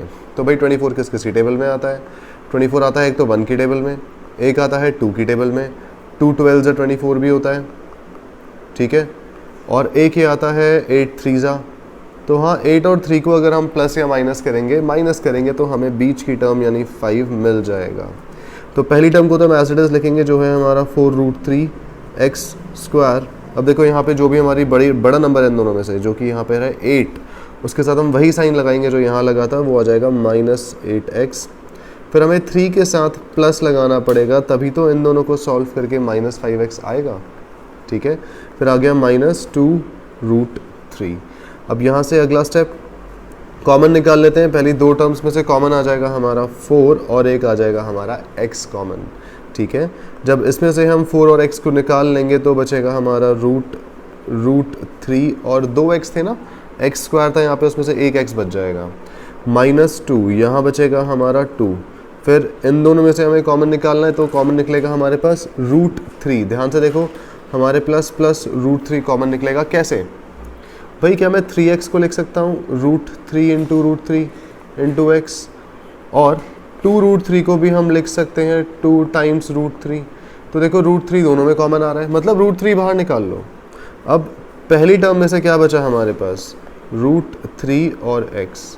देन दूसरी टर्म में क्या बचा हमारे पास, -2। साइन एक बार चेक कर लेते हैं, प्लस प्लस प्लस आ रहा है इन दोनों को मल्टीप्लाई करके, इसके बाद प्लस इसका माइनस माइनस दे रहा है, बिल्कुल ठीक है, प्लस और इसका प्लस प्लस दे रहा है, ठीक है, प्लस माइनस माइनस होता है, बिल्कुल ठीक है, बिल्कुल सही जा रहे हैं। और ब्रैकेट्स के अंदर हमारी वैल्यूज़ भी सेम है, तो यहाँ से लिख देंगे अगले स्टेप में 4x प्लस √3 को एक साथ और √3x -2 हमारा एक जगह पर। अब हमें फैक्टर्स निकल गए हैं, ज़ीरोज़ निकालने बचे हैं। तो ज़ीरोज़ निकालने के लिए हम क्या करेंगे, पहले 4x प्लस √3 को हम एक बार 0 के इक्वल पुट करेंगे और दूसरा √3x -2 को हम 0 के इक्वल पुट करेंगे। 4x जब उधर जाएगा √3 तो आ जाएगा -√3 और इस -√3 के नीचे आ जाएगा 4, ठीक है। जो 4 है मल्टीप्लाई करके, मल्टीप्लाई में जो था इसके नीचे आएगा, डिवाइड हो जाएगा। देन सेम इस -2 को उठा के उधर फेंको तो ये आ जाएगा हमारा √3x इक्वल टू प्लस का 2 और x आ जाएगा हमारा, देखो √3 इसके नीचे जाएगा उड़ के, तो ये चला जाएगा 2/√3। दो हमारे ज़ीरोज़ यहाँ पर आ चुके हैं बड़े शानदार से, और हमें अब करना है इनका रिलेशन वेरीफाई। रिलेशन वेरीफाई के लिए हमें वही करनी होती है कहानी सारी की सारी, that is alpha plus beta. ये हमारा बेचारा अल्फ़ा है, ये बीटा है, ठीक है। Alpha plus beta equal to -b/a, और अल्फ़ा इंटू बीटा यानी प्रोडक्ट ऑफ ज़ीरोज़ जो होता है हमारा वो होता है c/a। c/a आ गया। अब ज़रा अल्फ़ा प्लस बीटा करके देखते हैं क्या आ रहा है, नहीं आ रहा। -√3/4 और यहाँ से बीटा है हमारा +2/√3, इनको हमें प्लस करना है, ठीक है। प्लस करने के लिए पहले एलसीएम लेंगे, जो आ जाएगा हमारा 4√3। 4√3 के बाद मल्टीप्लाई कर दो, कैसे, √3 को √3 से मल्टीप्लाई करो, इन दोनों को मल्टीप्लाई किया हमने तो आ गया 3, उसके बाद 4 को 2 से मल्टीप्लाई किया, ये आ गया हमारा 8, दैट्स इट। तो ये आ गया +5/4√3। अब ज़रा हमने अल्फ़ा प्लस बीटा तो निकाल दिया, इतना आ रहा है, क्या हमारा -b/a भी इतना आ रहा है, ये भी देख लेते हैं। -b/a है कितना, देखो -b/a, ध्यान से देखो, -5/4√3, -5/4√3, ठीक है। हमारे b की वैल्यू -5 थी और ये जो बाहर वाला माइनस है ये हमने बाहर लिखा है, और a की वैल्यू हमारी 4√3 थी। तो बिल्कुल ठीक आ रही है हमारी वैल्यूज़। जब हमने सम किया इनका तब भी वही आंसर आया, क्योंकि माइनस माइनस प्लस होता है, तो ये भी हो जाएगा हमारा 5/4√3। तो ये तो हमारा वेरीफाई हो गया कि प्लस करके तो सेम आ रहा है। ज़रा एक बार मल्टीप्लाई भी कर लेते हैं इनको फटाफट से। मल्टीप्लाई करके अल्फ़ा इंटू बीटा, देखो अल्फ़ा इंटू बीटा, अल्फ़ा है हमारा यहाँ पे -√3/4 इंटू बीटा है हमारा 2/√3। अच्छा c/a कितना है, ये भी यहीं पे सॉल्व कर लेते हैं। c/a को भी, c है हमारा 2/√3, 4/4√3, 2√3/4√3। ध्यान से देखो हमारा जो c है वो है -2√3/4√3, जो a आ जाएगा, ठीक है। अब इस 2 बेचारे को 4 से काटो और यहाँ से इस 2 को √3 से काटो, √3 को √3 से काटो, तो ये बचा हमारा -1/2, ठीक है। ऊपर क्या बचा हमारे पास, -1/ नीचे खाली 2 बचा था हमारे पास, और वो 2 हमारा यहाँ पर आ जाएगा। ये तो हमारा c/a सॉल्व हो गया। अब यहीं से ज़रा √3 को √3 से उड़ा दो और 2 को 4 से उड़ा दो, तो भाई क्या बचा हमारे पास, 2 को 4 से उड़ा के यहाँ से भी हमारे पास लेफ्ट हैंड साइड पर भी हमारे पास -1/2 ही बचा, -1/2 ही बचा, ठीक है। तो यस, हम कह सकते हैं कि भाई अल्फ़ा इंटू बीटा सॉल्व करके जो आया वही c/a सॉल्व करके भी आया। तो हाँ भाई, हमारा रिलेशन, रूट्स का जो रिलेशन था वो हमारा यहाँ से इस तरह से वेरीफाई हो गया है, ठीक है। ठीक है। ये एग्जाम्पल 6 हमारा नेक्स्ट है जो कह रहा है इफ़ 1 0 ऑफ पॉलिनोमियल, ऐसे क्वेश्चन हमें बहुत देखने को मिलेंगे जो कह रहे हैं if 1 0 of polynomial is reciprocal of the other. हमारे पास अब एक शानदार सा सुंदर सा पॉलिनोमियल है यहाँ पे जो कह रहा है कि p of x equals 6x² plus 37x minus k minus 2। अब ज़रा ध्यान से देखो, पहले यहाँ पे a b और c है क्या, पहले ज़रा ये समझो। x स्क्वायर के साथ जो भी लगा है वो a है, x के साथ जो भी लगा है वो b है, और बाकी जो बच्चा बेचारा अपना इकलौता अकेला वो है हमारा c, ठीक है। ये कह रहा है कि अगर इसका एक ज़ीरो दूसरे ज़ीरो का रेसिप्रोकल है, मतलब अगर हमने ले लिया फर्स्ट हमारा जो ज़ीरो है, let first zero be alpha, second zero क्या हो जाएगा हमारा 1 अपॉन अल्फ़ा, ठीक है। Second zero will be 1 upon, reciprocal कह रहा है ना, रेसिप्रोकल मतलब होता है 1 अपॉन कर देना, ठीक है। अब 1 अपॉन तो कर दिया। अब देखो हमें निकालनी है k की वैल्यू। k जो आ रहा है वो आ रहा है c के फॉर्म में, ठीक है, c वाली टर्म में आ रहा है हमारा k। और हमें पता है कि अगर मैं अल्फ़ा प्लस बीटा करूं तो माइनस b अपॉन a आता है, बट अगर हम अल्फ़ा इंटू बीटा कर रहे हैं तो c अपॉन a आता है, ये आता है, ठीक है।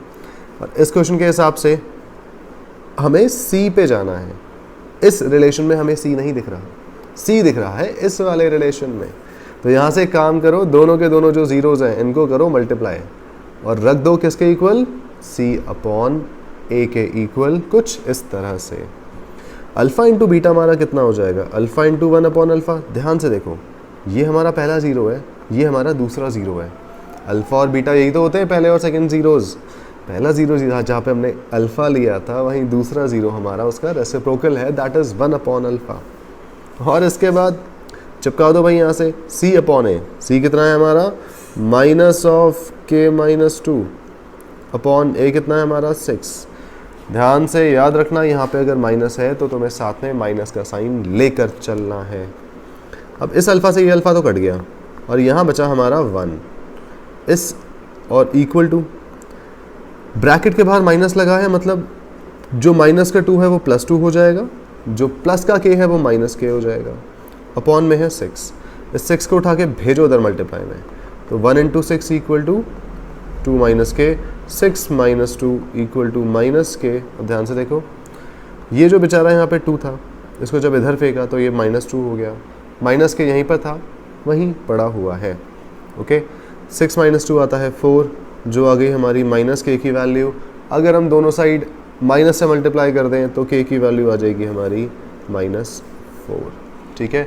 k की वैल्यू हमारी आ गई माइनस 4, क्लियर। तो ये था हमारा एग्जाम्पल 6। अब नेक्स्ट, अब है हमारे पास नेक्स्ट क्वेश्चन नंबर 3। अब ये क्वेश्चन नंबर 3 PYQ है बेसिकली एक, ठीक है, जहाँ पर तुम्हें इस तरह के क्वेश्चंस देखने को मिलेंगे और जो बहुत आसान भी हैं। यहाँ पर पूछा जा रहा है, ग्राफ हमें दे रखा है y equal to p of x, ठीक है, और एक पॉलिनोमियल दे रखा है p ऑफ x। हमें बताना है इस p ऑफ x के कितने ज़ीरोज़ होंगे इस ग्राफ में। जो हमें ग्राफ दे रखा है, इस ग्राफ में इसके कितने ज़ीरोज़ होंगे। क्वेश्चन बहुत आसान, क्वेश्चन बहुत ईजी है। यहाँ पर ये तुम्हारा क्वेश्चन ना, तुम्हें अपनी एक्सरसाइज NCERT की जो पहली एक्सरसाइज है वो यही है बेसिकली, कि तुम्हें बताना है ग्राफ देखे कि कितने ज़ीरोज़ होंगे इस पॉलिनोमियल के। देखो हर पॉलिनोमियल का एक ग्राफ होता है अपना, ठीक है। हो सकता है वो ग्राफ पैराबोला हो, हाइपरबोला हो, मतलब ऐसे हो या तो ऐसे उल्टा हो जैसे इसमें है, ठीक है। अब इसमें से हमें एक और ग्राफ दे रखा है और हमें बताना है इसमें ज़ीरोज़ कितने होंगे। बड़ा आसान है, वो ग्राफ जितनी जगह पर x एक्सिस को टच कर रहा है, x एक्सिस को टच कर रहा है, ठीक है, ये रहा हमारा x एक्सिस, उतने उसके ज़ीरोज़ होंगे, क्लियर। अब अगर हम बात करें इस ग्राफ की, तो देखो ये ग्राफ x एक्सिस को एक ही जगह पर टच कर रहा है, तो इसका आंसर हो जाएगा 1। इसका आंसर हो जाएगा सिंपली 1। अगर ये ग्राफ कुछ ऐसा बनता, तो अगर हम ध्यान से देखें तो ये ग्राफ हमारा अब इसे 3 पॉइंट्स पे टच कर रहा है। कौन कौन सा, 1, 2 और 3, तो इसका आंसर होता 3 ज़ीरोज़ हैं इसके, फाइन। तो इस तरह से कितनी जगह पर वो हमारा ग्राफ टच कर रहा है उसके हिसाब से हमें बताना होता है कि ज़ीरोज़ कितने होंगे, ओके। तो ये था हमारा बहुत सिंपल सा क्वेश्चन नंबर 3। इसी के साथ एक और क्वेश्चन है यहाँ पे बड़ा धमाकेदार, जो है क्वेश्चन 18। ये भी हमारा PYQ है 2020 का, इसे भी सॉल्व कर लेते हैं फटाफट से।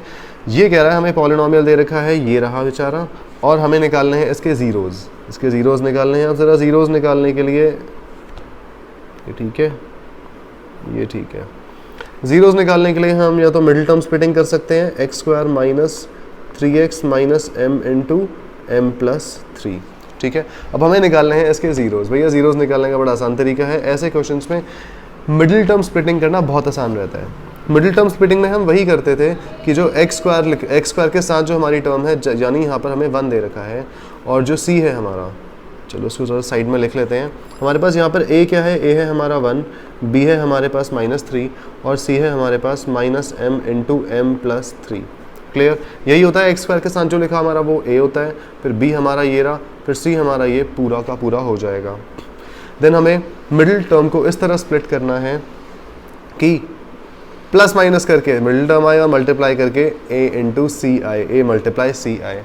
तो काम करते हैं, देखो एक्स स्क्वायर को तो मैं एज इट इज़ लिख देता हूँ, ध्यान से देखना, ठीक है। मुझे क्या चाहिए, मुझे चाहिए -3। अगर मैं इसके फैक्टर्स निकालूं जो है -m मल्टीप्लाई m प्लस 3, ये इसके फैक्टर्स हैं। ज़रा इन फैक्टर्स को ना प्लस करके देखते हैं।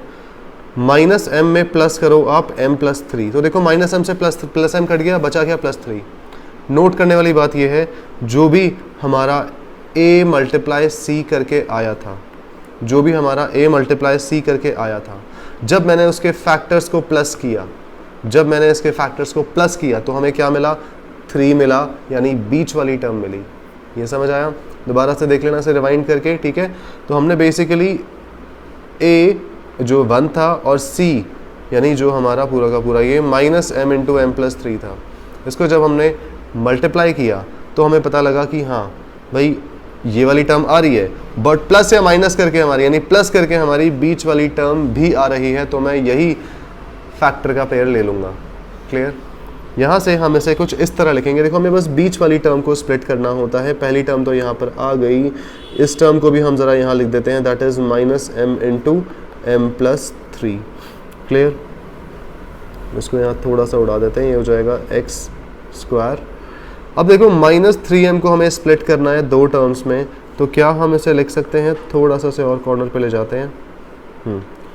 क्या हम यहाँ से इसे लिख सकते हैं कुछ इस तरह से, ध्यान रखना, -m plus 3 into X plus, एक तो हमने ये वाला फैक्टर ले लिया m प्लस 3 और दूसरा बचा हमारा -m, ठीक है। और दूसरा आ जाएगा हमारा माइनस माइनस प्लस हो जाएगा, तो इट विल बी +mx। दोबारा देखो, ये जो बीच वाली टर्म है इसको हमने स्प्लिट किया इस पूरी टर्म में, कहाँ गई, ये रही, ठीक है। ये रही हमारी पूरी टर्म, और यहाँ से एक ब्रैकेट ज़रा गलत लगा दिया हमने, जो इसको हटा दो, ठीक है।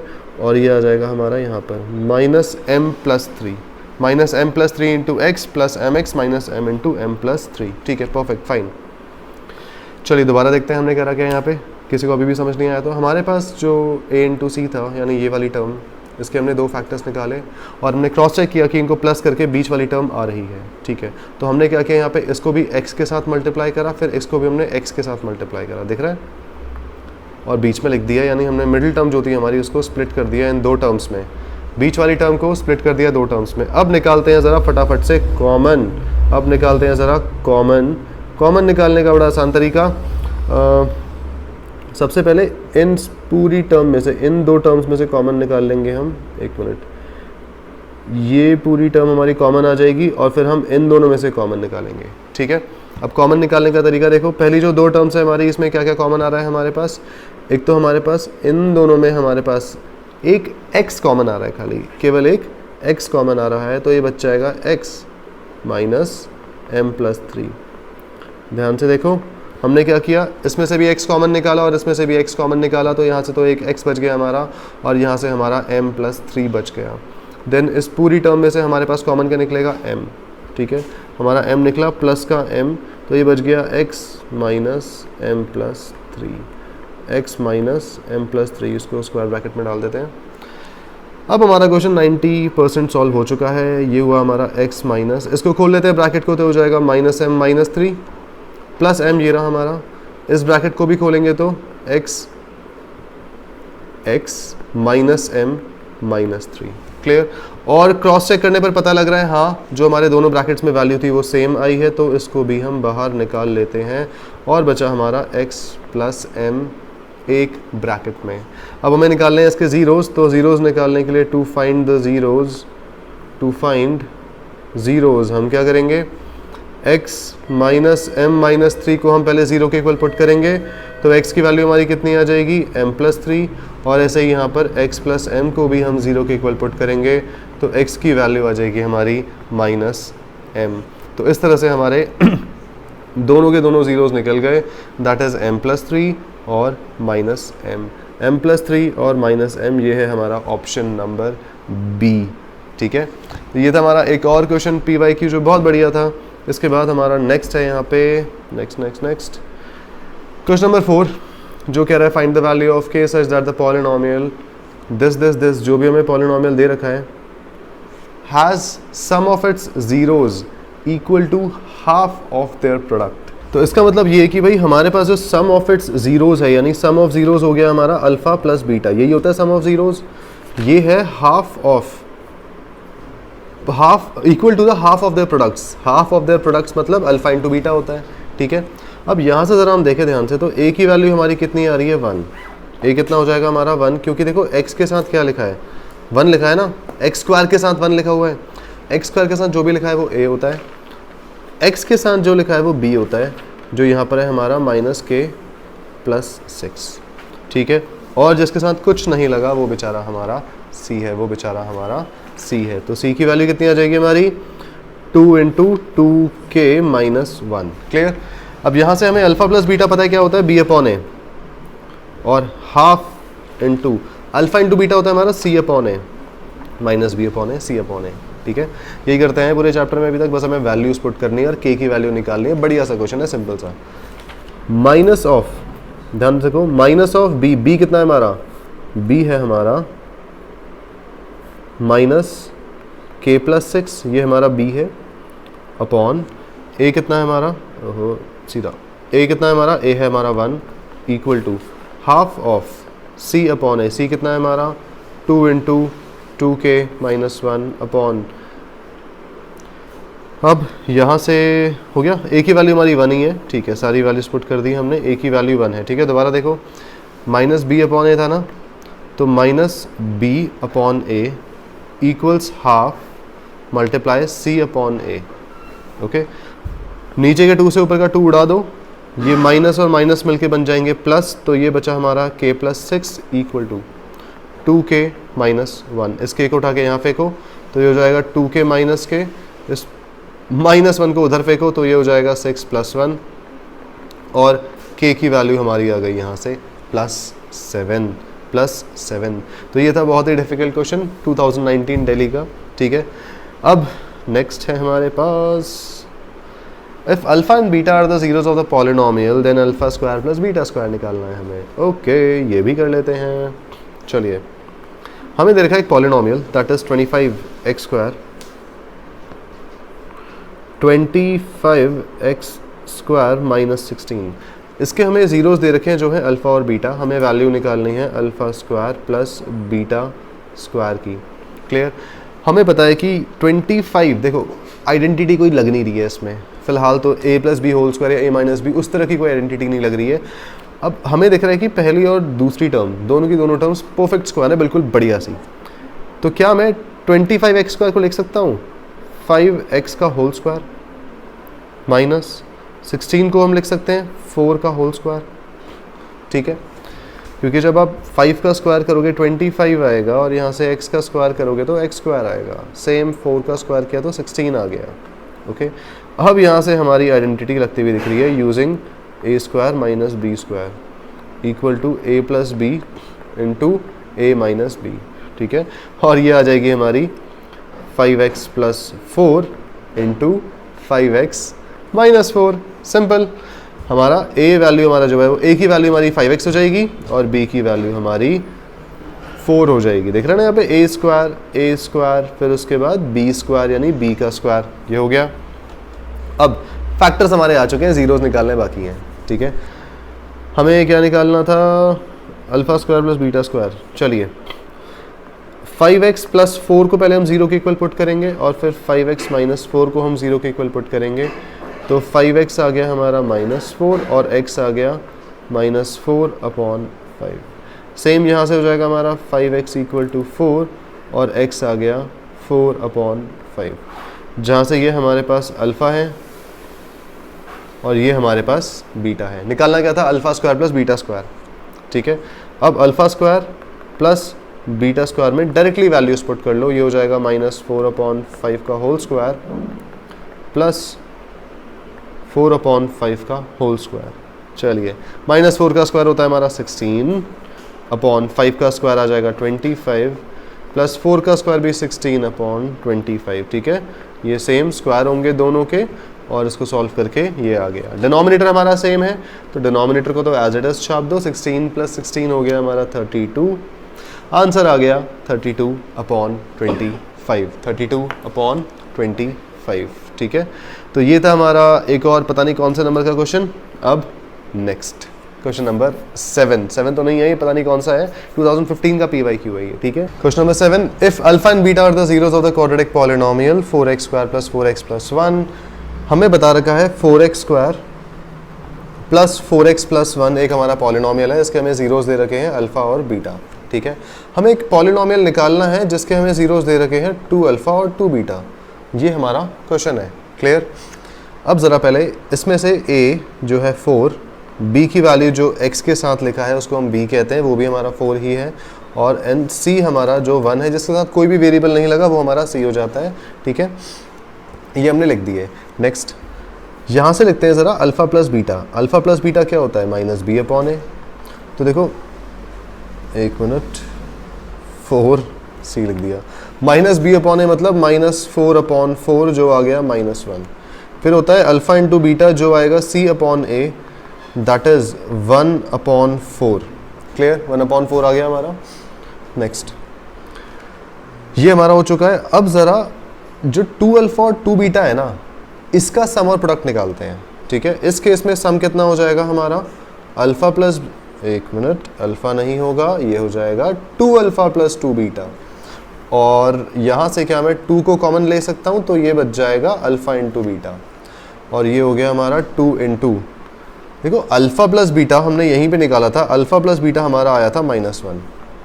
ठीक है, तो ये आ गया -2, मल्टीप्लाई करोगे तो -2 आ जाएगा। यहीं से 2 अल्फ़ा इंटू 2 बीटा अगर हम करेंगे तो ये आ जाएगा 4 अल्फ़ा इंटू बीटा। अच्छा, अल्फ़ा इंटू बीटा भी हमने निकाला था, अभी कितना आया था? जो आया था 1/4 मल्टीप्लाई बाय 1/1/4। तो ये आ गया 4 से 4 कटा और ये आ गया हमारा 1। ठीक है, ये हमारा 1 आ गया। सम और प्रोडक्ट हमारे दोनों आ चुके हैं, इसको हम लिख देते हैं यहाँ पे प्रोडक्ट।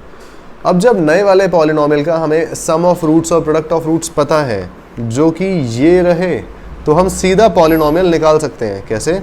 हमें पता है कि पॉलिनोमियल निकालने के लिए होता है हमारा x² minus alpha plus beta into X plus alpha times beta.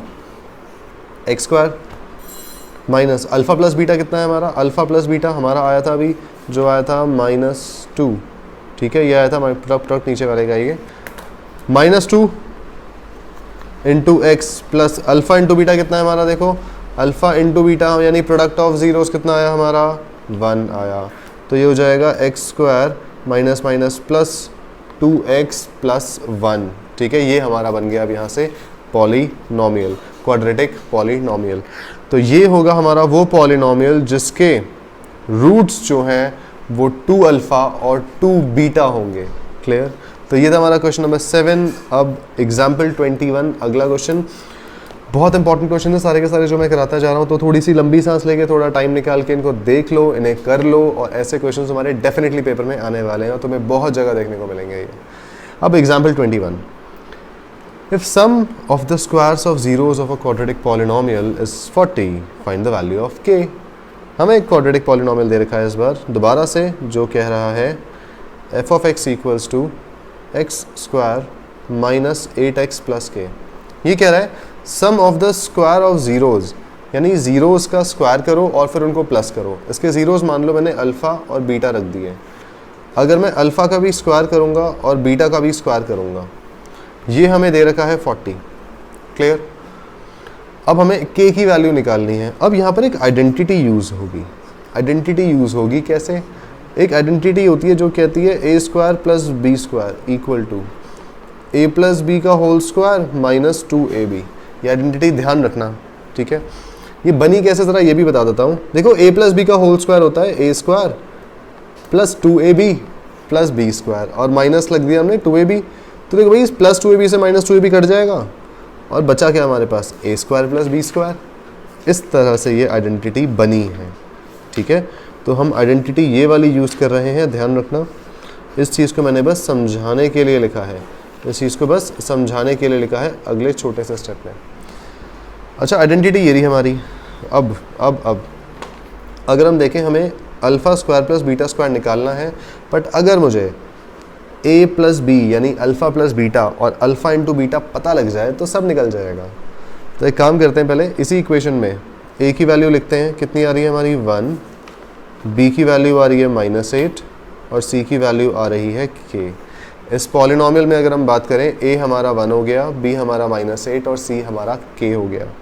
अब ज़रा अल्फ़ा प्लस बीटा कर लेते हैं, जो आएगा -b upon a, that is minus of -8 upon a, ठीक है। और ये आ गया +8। इसी के साथ साथ alpha plus beta, alpha into beta, ये हो जाएगा c अपॉन a, और c अपॉन a होता है हमारा k अपॉन 1 यानी k।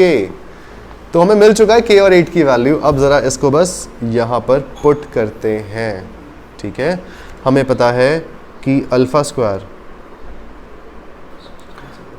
Square plus beta square हमें निकालना है, और आइडेंटिटी के हिसाब से ये बनता है हमारा अल्फ़ा प्लस बीटा का whole square -2 into alpha into beta. तो ये हो जाएगा अल्फ़ा प्लस बीटा का whole square. Alpha plus beta कितना आया? 8, यानी 8 का square -2 into alpha into beta कितना आया हमारा? k आया। और एक बात और बताओ, alpha square plus beta square, हाँ ठीक है, हो गया ना सॉल्व ये? कुछ बचा तो नहीं? एक्स्ट्रा नहीं बचा, इस 40, ठीक है। ये हमारा दे रखा है 40 के इक्वल, दे रखा है ना। हमारे प्रोडक्ट्स का जो स्क्वायर है उसका सम, प्रोडक्ट्स का स्क्वायर है उसका सम हमें 40 दे रखा है ऑलरेडी, और वो ये रहा। प्रोडक्ट्स के स्क्वायर का सम हमें 40 दे रखा है, तो 40 के इक्वल रख दो उसे। अब ये बनता है 64 माइनस 2k इक्वल्स टू 40, ठीक है। तो ये बनता है हमारा, इसके बाद 2k को उठा के उधर भेजो, 40 को उधर ले आओ। 64 माइनस 40 ये हो जाएगा 2k, and then next step में ये हो जाता है 24 इक्वल टू 2k, और फिर एक लास्ट स्टेप 24 अपॉन 2 ये आ जाएगा हमारा k, और k की वैल्यू जो बनती है हमारी वो है यहाँ से 12 यानी 24 अपॉन 2। अब दोबारा देख लो करा कैसे, हमने बेसिकली इसमें से सम ऑफ ज़ीरोज़ और प्रोडक्ट ऑफ ज़ीरोज़ निकाल ली है, क्योंकि हमें पता है कि alpha square plus beta square जो है वो अल्फ़ा प्लस बीटा का whole square -2 into alpha into beta होता है। यानी हमें सम ऑफ रूट्स और प्रोडक्ट ऑफ रूट्स चाहिए, हमें ये ज़रूर चाहिए इसको करने के लिए। फिर हमने वही निकाल लिया, जो चाहिए वो निकाल दिया, देन इक्वेशन में पुट किया, और हमें पता है कि जो इसका स्क्वायर करके प्लस आएगा वो 40 के इक्वल आएगा, ये हमें दे रखा है। इसको 40 के इक्वल रख दिया हमने, और फिर एंड में हमने उठा के वैल्यू इसकी लगा दी, ठीक है। तो k की वैल्यू आ गई हमारी यहाँ से 12। सो दैट्स इट, ये था हमारा एग्जाम्पल 21। और भी 4 क्वेश्चंस बचे हैं हमारे, 3-4 क्वेश्चंस बढ़िया से। 2023 का हमारा आ चुका है एक और PYQ MCQ है, ये स्टैंडर्ड का MCQ होगा प्रोबेबली, जो देख के लग रहा है। अल्फ़ा और beta are the zeros of polynomial x square plus x -1। इसके 2 हमें ज़ीरोज़ दे रखे हैं, दैट इज़ अल्फ़ा और बीटा। हमें बताना है 1 अपॉन अल्फ़ा और 1 अपॉन बीटा का किसके इक्वल होंगे, +1 अपॉन बीटा, ये किसके इक्वल होंगे। चलो भाई पहले यहाँ पे ज़रा 1 अपॉन अल्फ़ा निकाल लेते हैं, 1 upon alpha plus 1 upon beta को सॉल्व कर लेते हैं। इन दोनों के ज़रा LCM लो, तो वो आएगा अल्फ़ा इंटू बीटा। जैसे 2 फ्रैक्शंस को सॉल्व करते हैं वैसे ही सॉल्व करना है इसको भी, ठीक है। अब यहाँ से अगर हम इन दोनों को डिवाइड करेंगे, या फिर क्रॉस मल्टीप्लाई भी कर सकते हो, और बीटा को 1 से मल्टीप्लाई किया तो आ गया बीटा, बीच में प्लस, अल्फ़ा को 1 से मल्टीप्लाई किया तो आ गया अल्फ़ा। तो हमें पता है कि भाई 1 upon alpha plus 1 upon beta इसके इक्वल तो होता है। अब हमें अल्फ़ा प्लस बीटा और अल्फ़ा इंटू बीटा निकालना है, वो भी निकाल लेते हैं। एक बात बताओ, क्या होता है alpha plus beta? -b upon a, ठीक है। माइनस बी क्या है इसमें, ए हमारा 1 है, बी भी हमारा 1 है और सी हमारा -1, तो ये जाएगा -1/1 जो आ गया -1। इसके बाद अल्फा इंटू बीटा ये आता है C/A, ये भी हमारा -1/1 होगा जो आएगा -1। क्लियर। अब इन्हीं दोनों की वैल्यूज अल्फा प्लस बीटा और अल्फा इंटू बीटा पुट कर दो, आ जाएगा हमारा 1/अल्फा प्लस 1/बीटा equal to alpha plus beta upon alpha into beta. अच्छा, अल्फा प्लस बीटा कितना आया हमारा -1 अपॉन अल्फा इंटू बीटा कितना आया -1, माइनस से माइनस कट गया, 1 से 1 डिवाइड किया, आंसर आया हमारा 1। तो इसका आंसर भी हमारा बेचारा क्या हो जाएगा, ए पार्ट, दैट इज 1। अब देखो इतना सा क्वेश्चन है, देखने में बहुत बड़ा लगेगा, बट जो तुम इसकी प्रैक्टिस कर लोगे, एक बार इसको देख लोगे थोड़ा, तुम्हें हैंडी हो जाएगा, टिप्स पे हो जाएगा क्वेश्चन, तो तुम आराम से एमसीक्यूज में भी आएगा ना, सोचोगे अरे ठीक है फटाफट हो गया हमारा क्वेश्चन ये वाला, वरना सरदर्दी बन जाते हैं वाले क्वेश्चन। तो ये था क्वेश्चन नंबर 4, और तो कोई क्वेश्चन नहीं है इस पेज पर, नहीं है, ठीक है।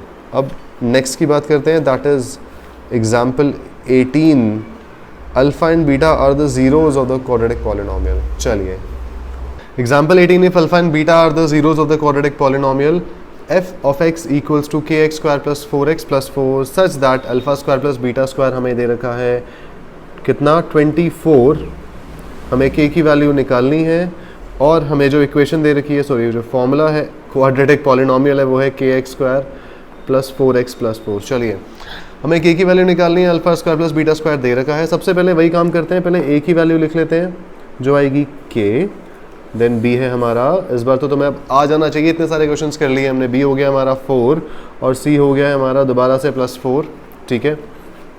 इसके बाद अल्फा प्लस बीटा कर लेते हैं जो आएगा -b/a जो है -b/a मतलब -4/k, ठीक है। अब आ गया हमारा alpha into beta that is c/a, ये है हमारा 4/k, ये क्लियर हो गया। अब यहाँ से अगर मैं अल्फ़ा प्लस बीटा हमें दे रखा है, ज़रा अल्फ़ा प्लस बीटा का होल स्क्वायर वाली आइडेंटिटी लगा देते हैं जो होता है alpha square plus beta square plus 2 alpha beta. ये कौन सी आइडेंटिटी है, ये a प्लस बी का होल स्क्वायर है, यानी a प्लस बी का whole square equal to a square plus B square plus 2ab use करा है हमने यहाँ पे, ठीक है। अब alpha plus beta whole square हमें कुछ दे रखा है, हाँ देखते हैं, अल्फ़ा प्लस बीटा का होल स्क्वायर यानी -4/k का whole square equal to alpha square plus beta square हमें दे रखा है 24, और बचा हमारे पास क्या +2 into alpha into beta, alpha into beta हमारा है 4 इंटू k या 4/k, ठीक है। यहाँ तक हमारा सॉर्टेड है। अब -4 का स्क्वायर मतलब 16/k स्क्वायर, देखो क्या किया हमने, 4 का स्क्वायर किया 16 आया, k का फिर हमने उसके बाद स्क्वायर किया तो k स्क्वायर आया। अब एक नेगेटिव नंबर का स्क्वायर करोगे तो ऑब्वियसली पॉजिटिव ही आएगा, इक्वल्स टू 24 प्लस 2 को 4 से मल्टीप्लाई किया तो ये आया 8/k। चलो यहाँ से हमें कुछ तो पता लग रहा है कि सॉल्व होने वाला है। अब इस पूरी इक्वेशन को हम मल्टीप्लाई कर देते हैं k स्क्वायर से, इससे क्या होगा k स्क्वायर से k स्क्वायर कट जाएगा, ये बचेगा 16 equal to 24k square plus 8k। ज़रा ध्यान से देखो करा क्या हमने, जब मैं इसको भी k स्क्वायर से मल्टीप्लाई करूँगा तो k स्क्वायर से k स्क्वायर कट गया, इसके साथ भी k स्क्वायर मल्टीप्लाई होगा, जब मैं इसको k स्क्वायर से मल्टीप्लाई करूँगा तो देखो ऊपर के एक k से नीचे का k कट जाएगा, तो हमारे पास ये इक्वेशन आई। अब इस पूरी इक्वेशन को ज़रा सिंप्लीफाई करने के लिए हम और इसे डिवाइड कर देते हैं 8 से, क्योंकि मुझे दिख रहा है ये 16, 24 और 8 ये तीनों के तीनों 8 की टेबल में आते हैं। ये सिंप्लीफाई करना ना बहुत इंपॉर्टेंट होता है और बहुत सारा टाइम हमारा बचाता है। ये हो जाएगा 8 2 16, 8 3 और 8 1। तो देखो इक्वेशन क्या बच गई हमारी, 2 equal to 3k square plus k, यानी 3k square plus k -2 equal to 0, ठीक है, -2 इक्वल टू 0। अब लगाते हैं यहाँ पे middle term splitting using middle term splitting. देखो 3 और 2 को मल्टीप्लाई करो, 3 और 2 को मल्टीप्लाई करके आ रहा है हमारा यहाँ पर क्या, दैट इज 6 के सारे फैक्टर्स निकालो कुछ इस तरह कि उनको प्लस या माइनस करके 1 आना चाहिए, तो ये हो जाएगा 3 2 वही ले लेते हैं 3 2। अब यहीं से 3k स्क्वायर को तो मैंने सबसे पहले लिख दिया एज इट इज़, फिर plus 3k -2k -2 equal to 0 बन जाएगा हमारा, और यहीं से जब हम इन दोनों में से कॉमन निकाल लेंगे, अपना 3 निकाल लेंगे और k निकाल लेंगे तो बचेगा k + 1। इन दोनों में से क्या आएगा, माइनस दोनों में है तो माइनस निकाल लो, और 2 दोनों में आ रहा है तो 2 भी बाहर निकाल लो, ठीक है। तो ये बचा k + 1 = 0। तो 3k - 2 हमारा एक जगह आ गया और k + 1 हमारा एक जगह आ गया, = 0 आ रहा है। इसका मतलब क्या है, हमें एक बार 3k - 2 को 0 के इक्वल रखना है, और जहाँ से हमें k की वैल्यू मिलेगी ये 2 उधर जाएगा तो प्लस हो जाएगा, ये 3 नीचे जाएगा इसके तो 2/3, यानी एक मेरी k की वैल्यू आई कितना, 2/3, और दूसरी जो मेरी k की वैल्यू आएगी वो आएगी हमारी k = -1। तो ये रही हमारी k की दोनों वैल्यूज़, और दैट्स इट, यही था इस एग्जाम्पल में। और अगला है हमारा अब क्वाड्रेटिक पॉलिनोमियल। तो चलिए शुरू करते हैं। क्वाड्रेटिक पॉलिनोमियल 2x² - 3x + 1, इसके हमें ज़ीरोज़ दे रखे हैं जो है अल्फ़ा और बीटा, ठीक है। ये है 2x² - 3x + 1, इसके ज़ीरोज़ हैं अल्फ़ा और बीटा। हमें एक ऐसा क्वाड्रेटिक पॉलिनोमियल बताना है जिसके ज़ीरोज़ होंगे 3 अल्फ़ा और 3 बीटा। हमें ऐसा क्वाड्रेटिक पॉलिनोमियल बताना है। सबसे पहले इसमें a की वैल्यू है हमारी 2, b की है -3 और c की है 1। फाइन, तो पहले हम वही करेंगे, अल्फ़ा + बीटा जो आता है अपना -b/a, दैट इज -3/a, कितना है हमारा 2। ओके, अल्फ़ा × बीटा हो गया हमारा कितना, c/a जो है 1/2। ये क्लियर। इसको भी देख लो, ये हो जाएगा -−+3/2 और ये है हमारा 1/2। तो हमने क्या किया, इस केस में सम ऑफ ज़ीरोज़ और प्रोडक्ट ऑफ ज़ीरोज़ निकाल दिए। अब ज़रा दूसरे वाले पॉलिनोमियल की बात करते हैं जहाँ पे हमारे ज़ीरोज़ 3 अल्फ़ा और 3 बीटा हैं, ठीक है। अब देखो, अब हमारे ज़ीरोज़ हैं 3 अल्फ़ा और बीटा है 3 बीटा, राइट। अब ज़रा इसके सम ऑफ ज़ीरोज़ निकालते हैं। देखो इस केस में सम ऑफ ज़ीरोज़ कितना आएगा, दैट इज़ अल्फ़ा + बीटा, ये हो जाएगा -b/a, ठीक है। और यहाँ से एक सेकेंड, अल्फ़ा + बीटा, हाँ एक मिनट, इसके जब हम सम ऑफ ज़ीरोज़ निकालेंगे तो ये हो जाएगा 3 अल्फ़ा + 3 बीटा, राइट। ऐसा इक्वेशन हमने पहले भी किया था, सेम वैसा ही है ये। 3 को निकाल लो कॉमन, अब बचा अल्फ़ा + बीटा। ओके, अब 3 × भाई अल्फ़ा + बीटा हमने ऊपर ही निकाले थे, दैट इज़ 3/2 आया था हमारा, 3/2। तो ये हो जाएगा 3 × 3 = 9/2। इसके बाद अगर हम प्रोडक्ट्स की बात करें तो ये हो जाएगा 3 अल्फ़ा × 3 बीटा, यानी 3 × 3 = 9 × अल्फ़ा × बीटा। अच्छा, अल्फ़ा × बीटा की वैल्यू भी हमने ऊपर निकाली थी जो आई थी 1/2। ओके, अब यहाँ से ये हो जाएगा हमारा 9 × 1/2 जो आ गया 9/2। फिर से अल्फ़ा, सम ऑफ ज़ीरोज़ और प्रोडक्ट ऑफ ज़ीरोज़ हमारे सेम आए हैं। अब जब हमें किसी पॉलिनोमियल के सम और प्रोडक्ट पता हो तो क्या हम वो पूरा का पूरा पॉलिनोमियल नहीं निकाल सकते? जैसे x² - alpha + beta × x + alpha × beta, अब निकाल सकते हैं इसका यूज़ करके हम पूरा पॉलिनोमियल। तो ये हो जाएगा x² - अल्फ़ा + बीटा कितना है हमारा, यानी सम ऑफ ज़ीरोज़ कितना है हमारा 9/2 × x। देखो सम ऑफ ज़ीरोज़ हमारा आया है 9/2 × x, प्लस हमें अब लिखना है product of zeros, that is 9/2, ठीक है।